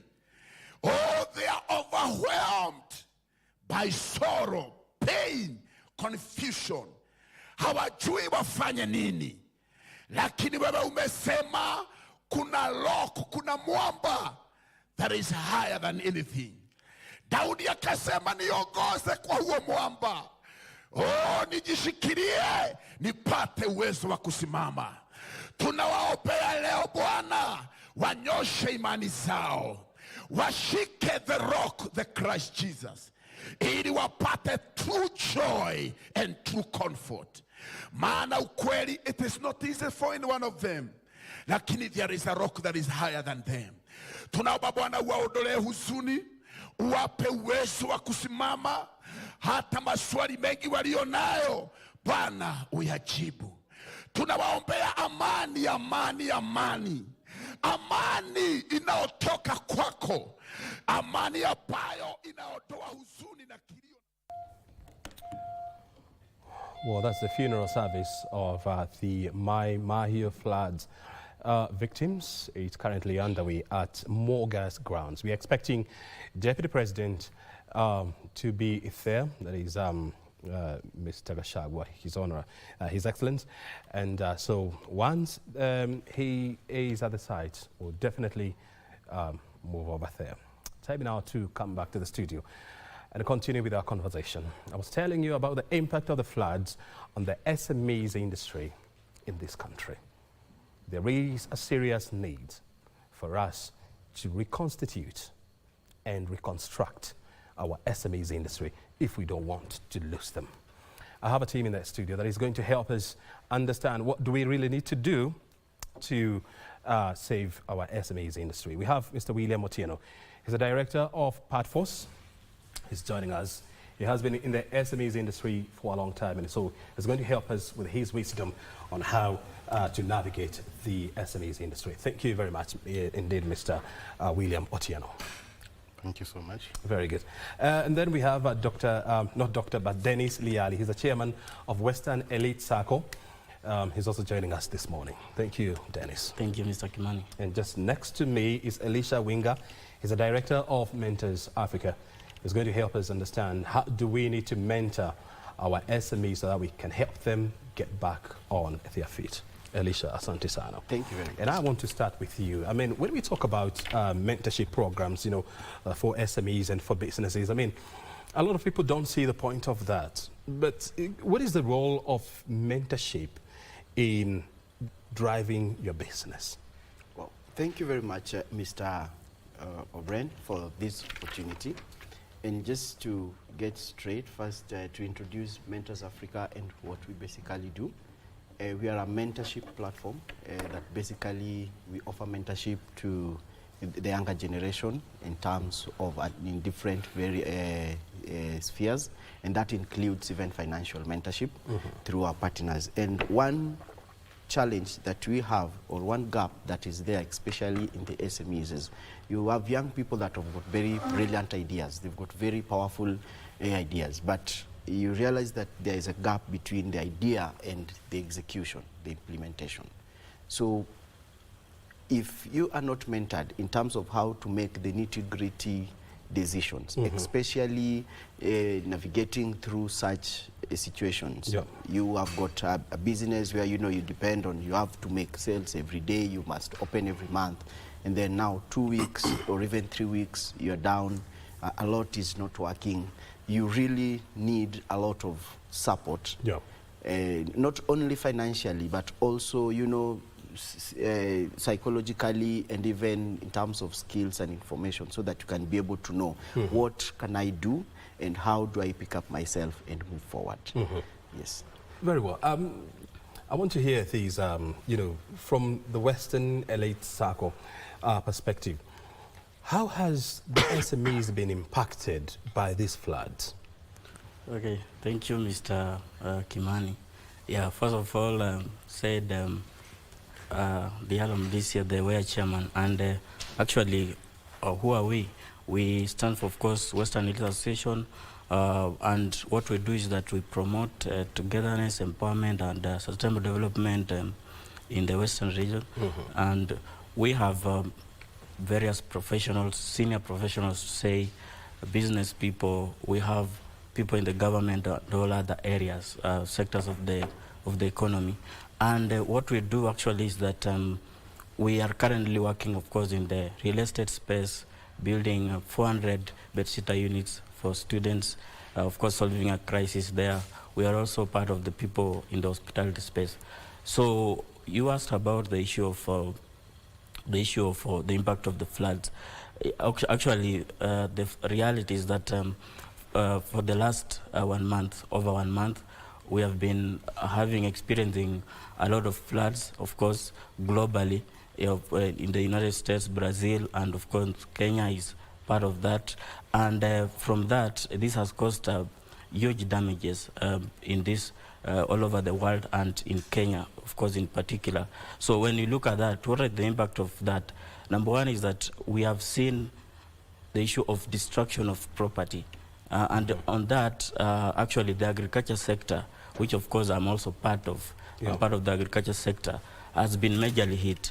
So you have been seeing all over the videos and pictures of crops being actually destroyed, totally destroyed. And that is it. And from the facts is that the agriculture sector itself actually contributes around 33% of our GDP. So you realize that if you're having a situation whereby the agriculture sector is the majorly hit, and 70% of this sector contributing employment in the rural areas and 40% nationally, so you realize that number one is that we're going to have an issue of loss of jobs, right? Because you have the issue of jobs, we have the issue of the food insecurity. So it's actually estimated that by the next year, we're going to have a very severe food insecurity all over the country. We have also seen the issue of downtime, actually, the issue of disruption of businesses and downtime. So you realize that with that is that you have seen that businesses are actually operating like 5 hours a day. So you realize that you're starting the morning, it's raining, you have to close. Then the evening, again, you have to close. So that means that then your income flow, of course, is going again to reduce with that. So that is it. The issue of the impact has been actually very, very, very immense. Yeah. And I like the fact that you're bringing in the issue of the agriculture sector. I mean, and you've quoted some statistics there which are correct. I mean, for an industry that supports almost 35% of Kenya's GDP, employing almost 70% of the rural workforce, and you know, generating the second, it's the second highest revenue earner in terms of forex, you know, for the country. Then it's a critical industry that we need to focus on. And this is what I want to hear from Mr. Otieno. So where do we pick up? I mean, where do we start? Because we must start from somewhere. Thank you so much. Let me come up from a security perspective, which is my area of expertise. I understand and you understand that security is key. However, in our country, we are rated, I think, the third or the fourth in our budgets. But in reality, we should be first, because each and every one of us should do his or her thing when it's secure. However, we are not there.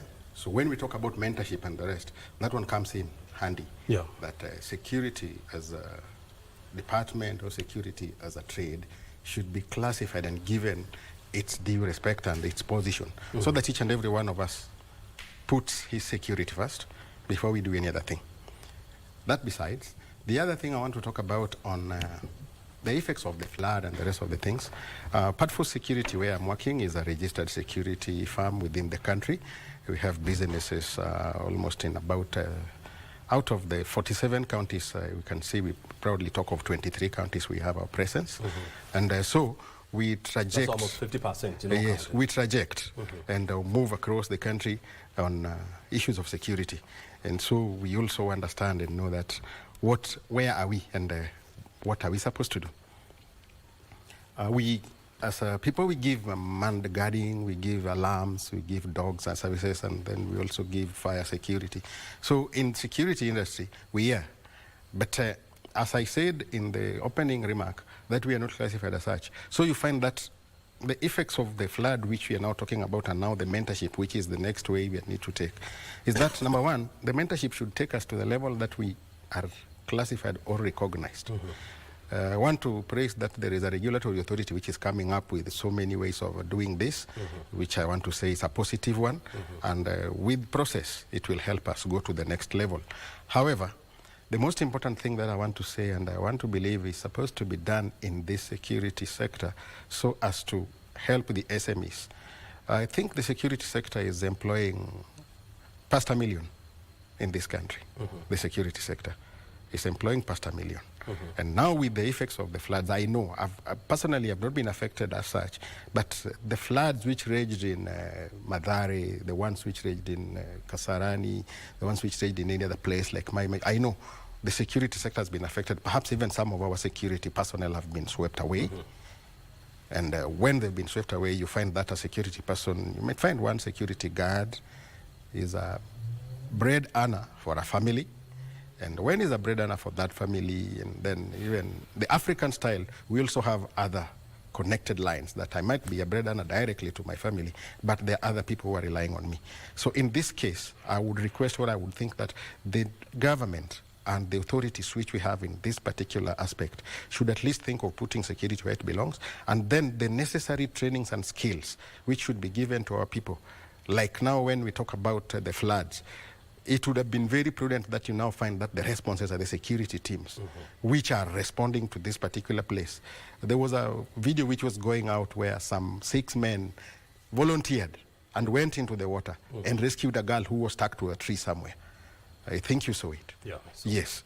These are some of the things that the security team should be enabled to be the people to respond and mitigate on such issues. However, because of our classification and where we have been placed, we don't actually have that, because as an individual security firm owner, as an individual security firm director, you find that it is only my resources that I have to put in to run the company, do the necessary things to my team, and do other necessary things in line with the clientele requests and desires as far as the security is concerned. But if we would have had the mentorship, we would have been in a position that whenever a disaster like that comes, a bell is rung and we respond. When we respond as a unit, not individually, but as a security team. Then we classify the teams which have been basically trained and endeavored with the issues of response to disaster. Then we should be the right people to be helping and coming in to assist in such situations. And you know, these floods, you know, has laid bare, you know, our lack of preparedness and lack of responsive measures when it comes to dealing with disasters.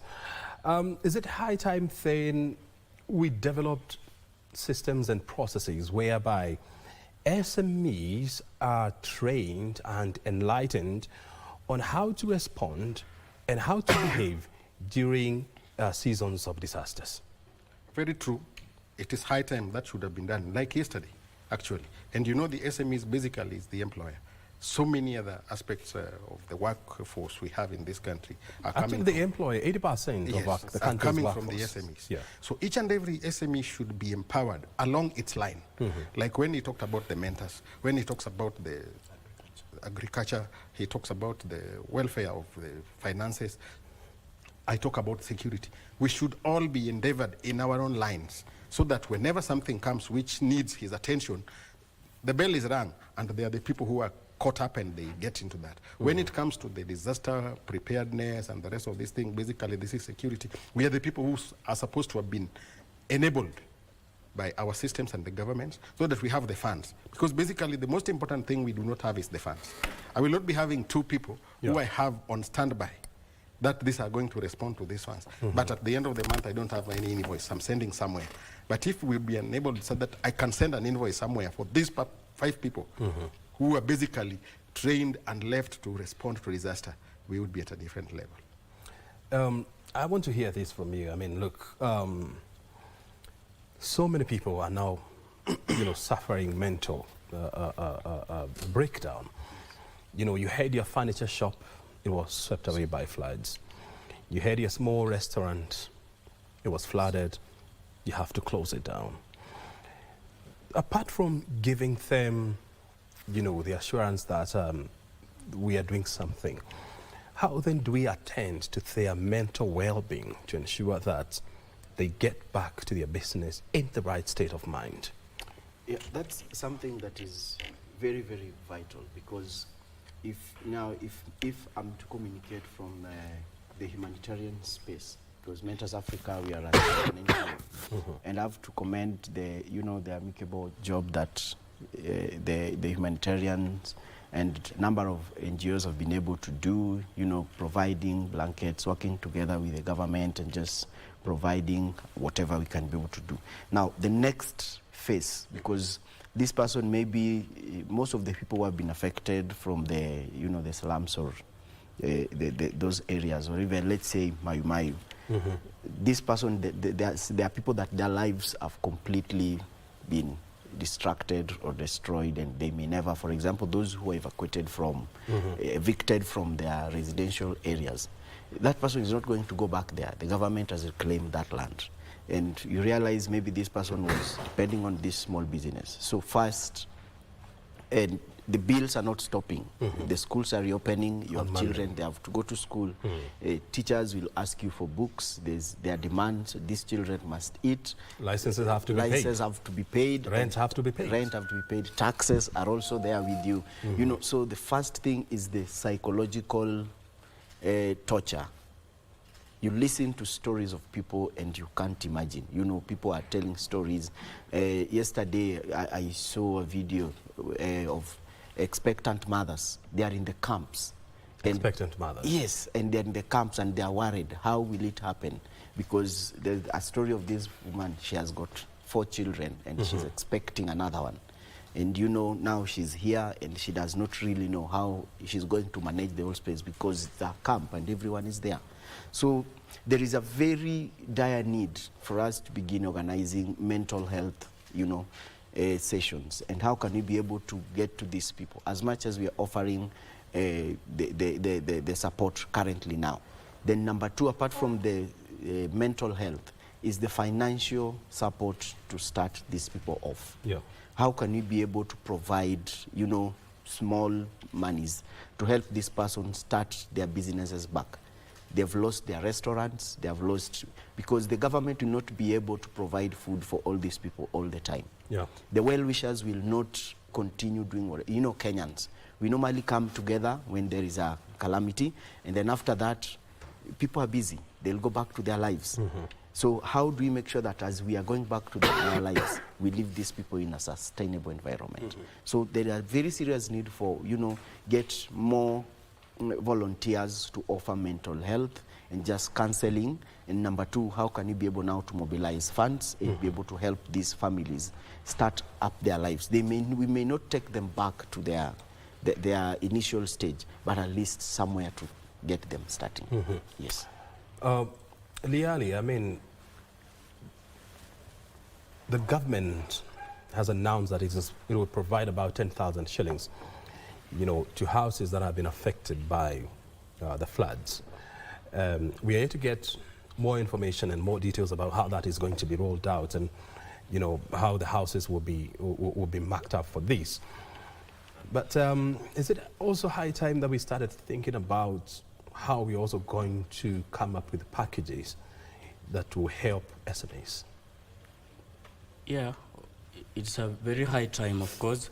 And one of those packages you're talking about is the insurance aspect. We have realized that now it's high time to insure our businesses, and so that when there is the shocks coming in, you are well prepared with a product that can actually be able to cover you. And actually, if you look at the data, you realize that in Kenya, the insurance penetration is only 2.25%. So what does that tell you? It tells you that as a country, we are not prepared for uncertainties. So it's a good area that we need to invest in. We also need to engage, actually, as part of really planning in advance, is actually part of the training that he has mentioned. People have to be prepared for those uncertainties. People have to always save. So that is a way that they need to actually plan for the future. Yeah, it's part of actually the risk mitigation strategies that they need to be in.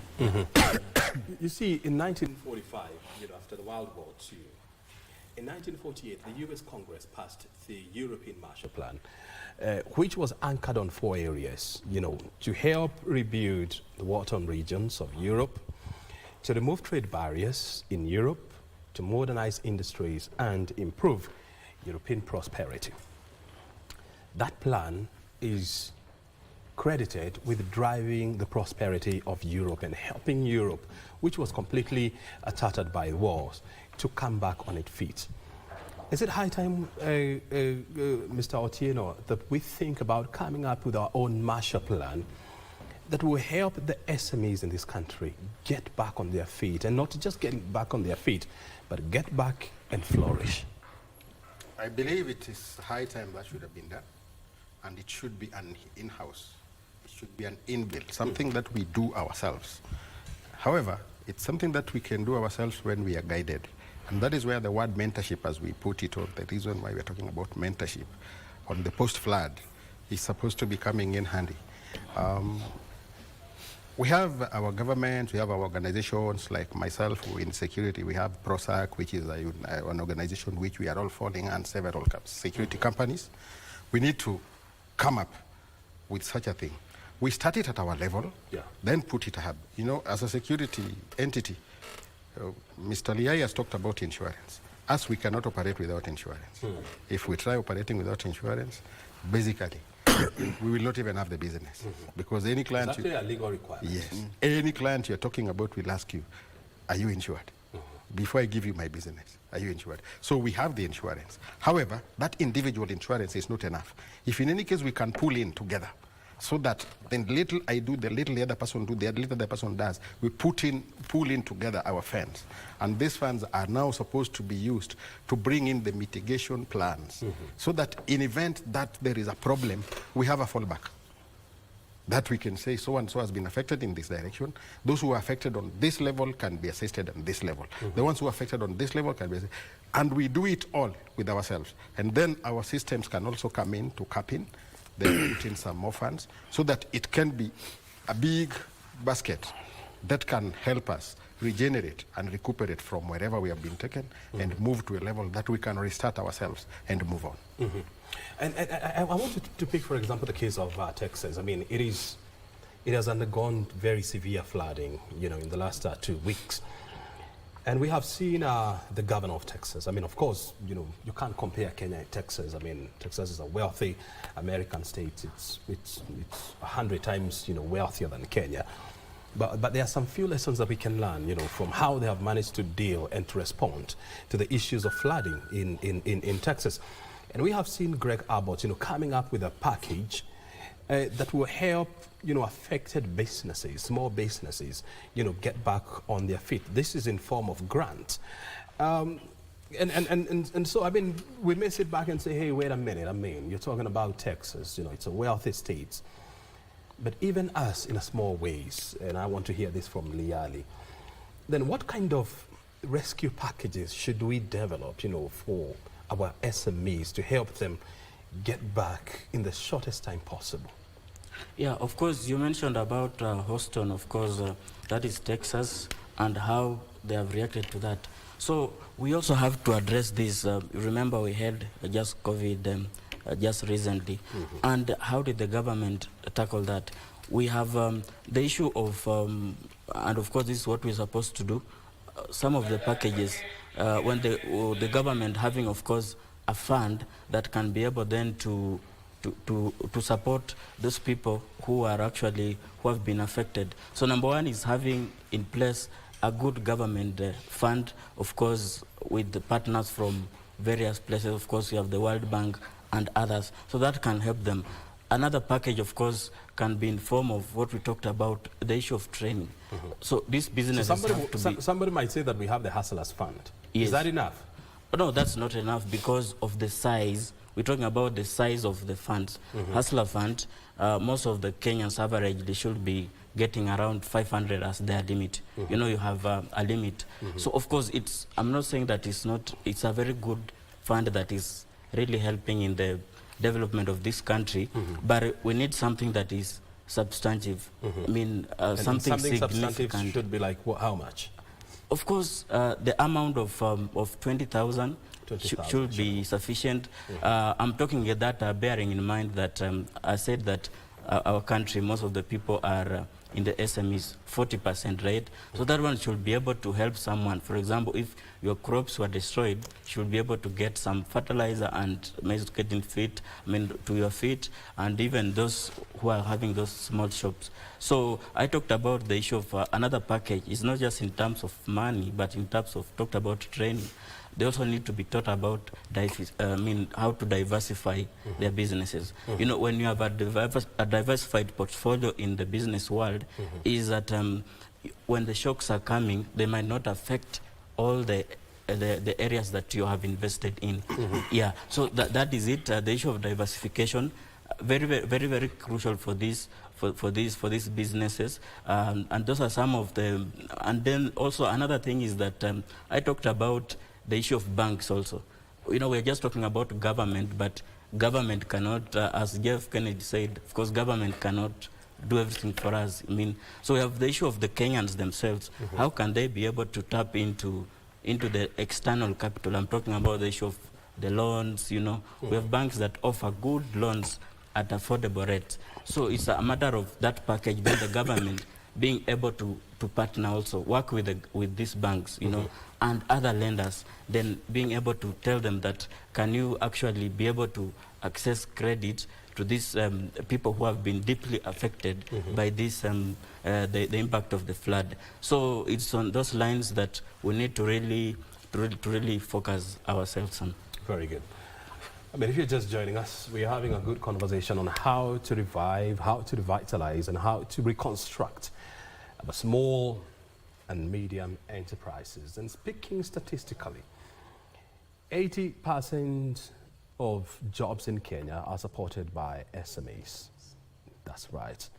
And in terms of their contribution to the country's wealth, you're talking about 40% of the country's wealth is generated by SMEs. And so you're talking about a critical mass that the country cannot survive without. I want to take you back to the year 2009. You know, the country was marching from the post-election violence, and then after that, we got into a devastating drought. Yes. And that's when, you know, people came up with the concepts like the Kenya Sisi kwa Sisi initiative and so much. But there was one initiative that was a game changer, and that was the Economic Stimulus Package, ESP. It did wonders. It helped communities to rebuild their industries through, you know, the providence of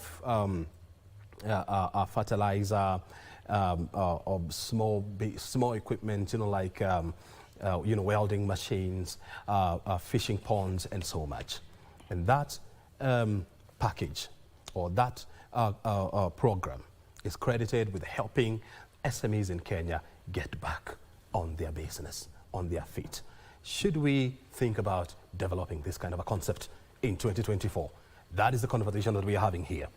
This is BizCheck. We're in the company of these gentlemen who are helping us wade through this conversation. And I want to hear things from Mr. Winger. Look, I mean, you're talking about how to mentor, you know, our small businesses, you know, and how to help them, you know, navigate this kind of shocks in the future. So who should lead this kind of a concept? Is it the government or the private sector? To be very honest, I just want to pick it from the point you're building on, you know, the economic stimulus package. And you've also mentioned something on how Texas and how US have dealt with the same situation. And if you look at the context, the difference is not resources. The difference is the people, the systems that these people have developed. Yeah. And if you look at our scenario, you've given a history of, you know, calamity. So whatever we are going through, we are all born in Kenya. We understand the history of where we are coming from. It's not the first time we are going through a flood. It's not the last time. And it's not the last time. Let's hope it's not. Are you getting? But the problem with us is we never learn. And if we learn, we just act for that time. And we don't put structures going forward. I can assure you that after this, we are seeing the government, people are running up and down. After everything is settled, everything. We go back to default setting. We go to default setting and we don't take actions. And sometimes we even set up commissions, then we find the reports and we do not act on them. So just to give a response to your question, who should lead the way? We need to have an organized government that has got, you know, goodwill and leadership that is organized and is visionary. Because the government has got one big responsibility, policy formulation. They have to formulate the policies and then invite these other organizations to come on board. For example, from our, you know, from an NGO or our non-governmental organizations sector, there are limitations that we cannot go. There are limitations that we cannot, you know, we cannot surpass. There are areas that we cannot be able to operate on. We cannot formulate policies. We can only give proposals. We can maybe just petition or give proposals. So it has to start from the government. And we have to be very honest and say, you people, this has happened to us, and it should not be like this over and over. So, and you know, I like the fact that you're bringing in the idea of, you know, the collaboration between the private and the public sector. And the two of them must play what we call a complementary role, because each one of them, you know, has a different role to play, and each one of them, you know, fits somewhere. And so I want to hear this from Liali. So how then do we build that partnership, bearing in mind that time is not on our side? We are talking about a disaster that has impacted thousands, if not millions of people. And if we don't act, then we are likely to lose so many businesses. And who knows what will happen next?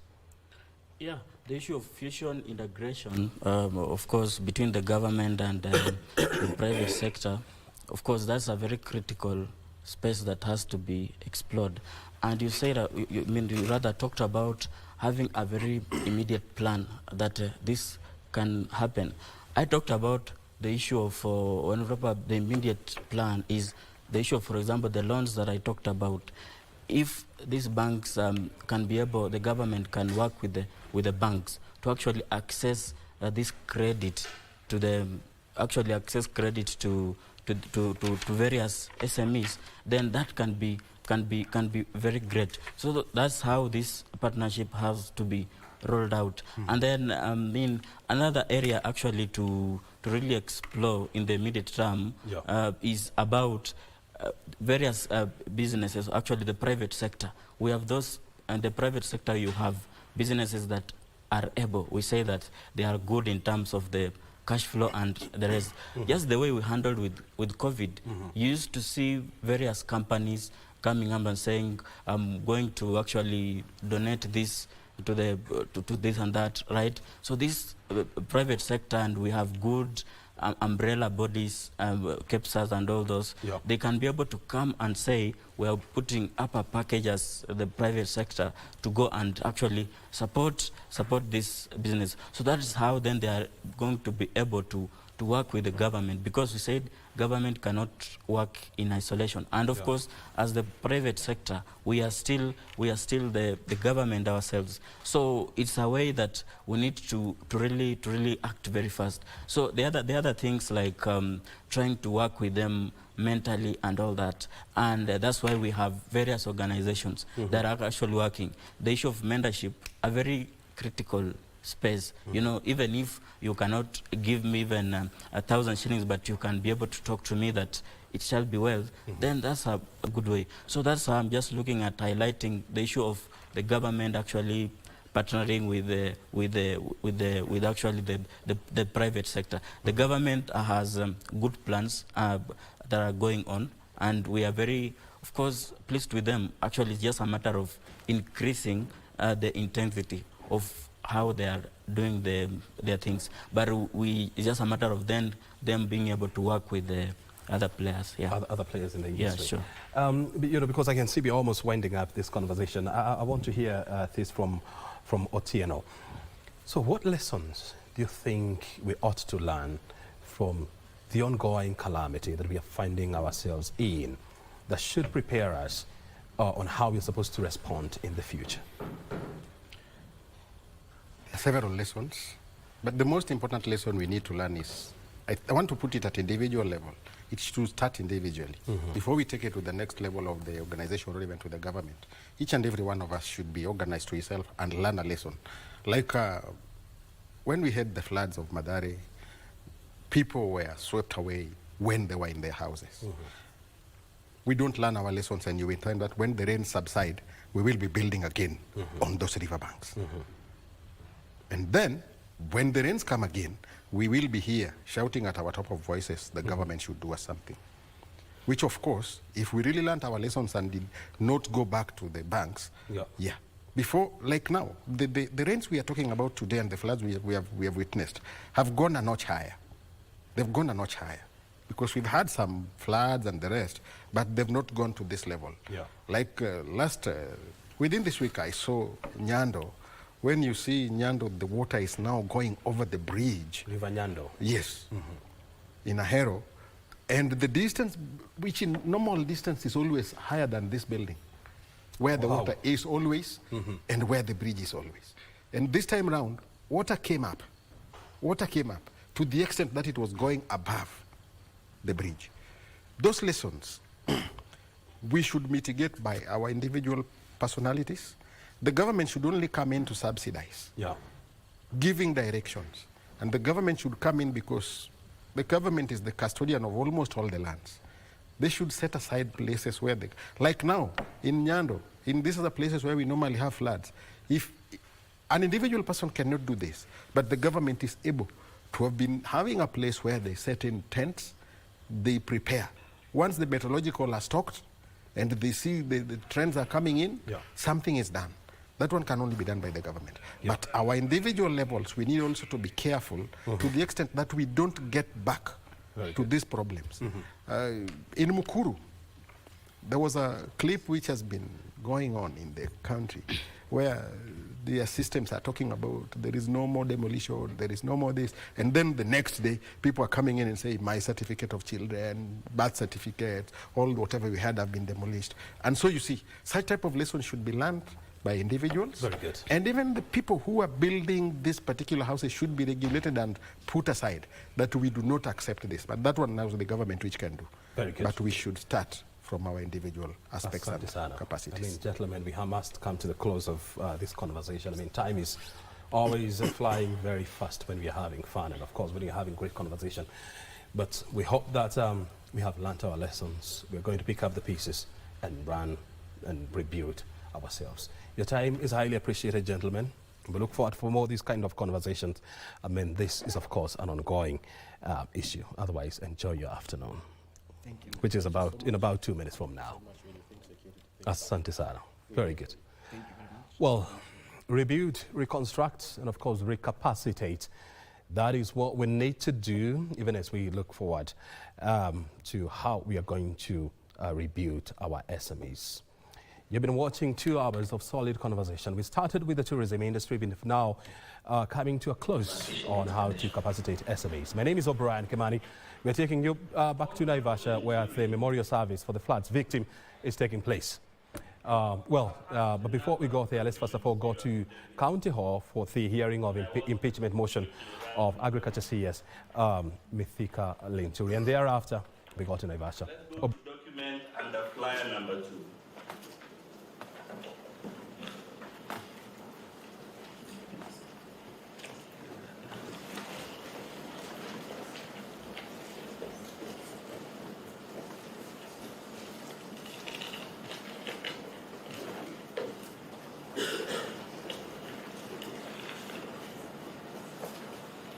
What is this document, Honorable Linturi?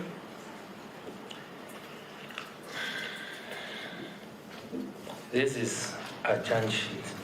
It's a charge sheet. Who is the accused person there? He is Christine Nyambura Muturi. Do you know that person? I know this person to be one of the wives of Mheshimiwa Wamboka, who was married on the 15th of May 2023 in the United States, in Arizona. They have 2 children that are surviving. And what is she accused of? Cheating. According to this charge sheet? Is cheating contrary to Section 315 of the Penal Code. So, the Honorable Linturi, what do you have to say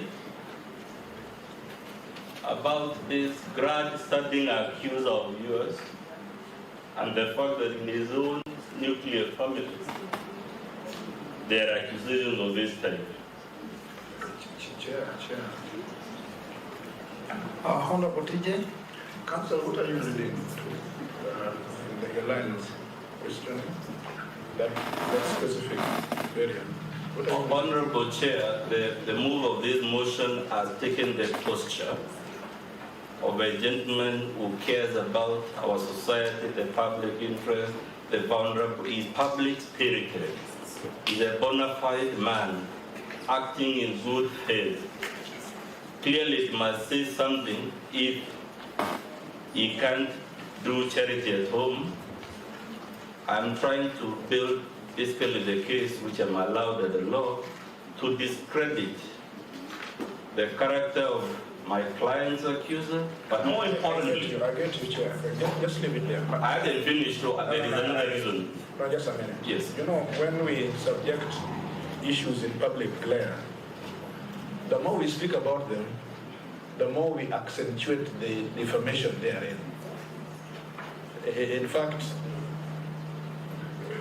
just as the chair had guided you, you may think that you are vindicating and exonerating your client, but the more you project and trumpet them, the more you increase the readership, the audience, which therefore, just different. Again, I'm guided, sir, like I said, I always agree with the senior. I wanted to skip senior, I'm guided. No, the issue I want to drive at here, the charge sheet you have shown us is just a charge sheet. You know that there must be a conviction to carry the issues that you're talking about. And so if you don't have a conviction, would you be persuaded to leave that type of questioning for another day until there is... I'm guided, so we don't need to spend more time on it. Just to say I will not... Accusation over accusation does not make anything right, you know? Honorable Linturi, let's go to the document at page 49 of your bundle. 49 years. Yes.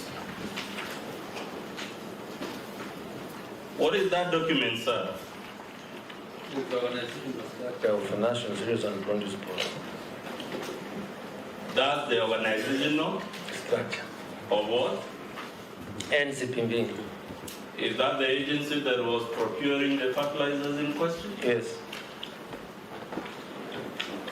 From that organizational structure, has the cabinet secretary been assigned any powers with regard to public procurement at NCPB? No.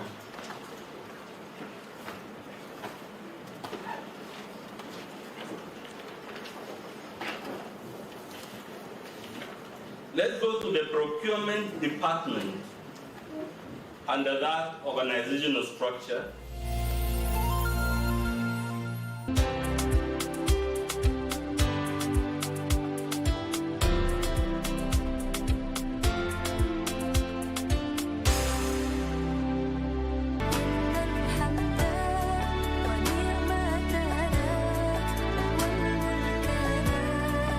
Kuna changamoto ambazo Waislamu hupata wanapojaribu kutekeleza maamrisho ya Allah Subhanahu wa Ta'ala.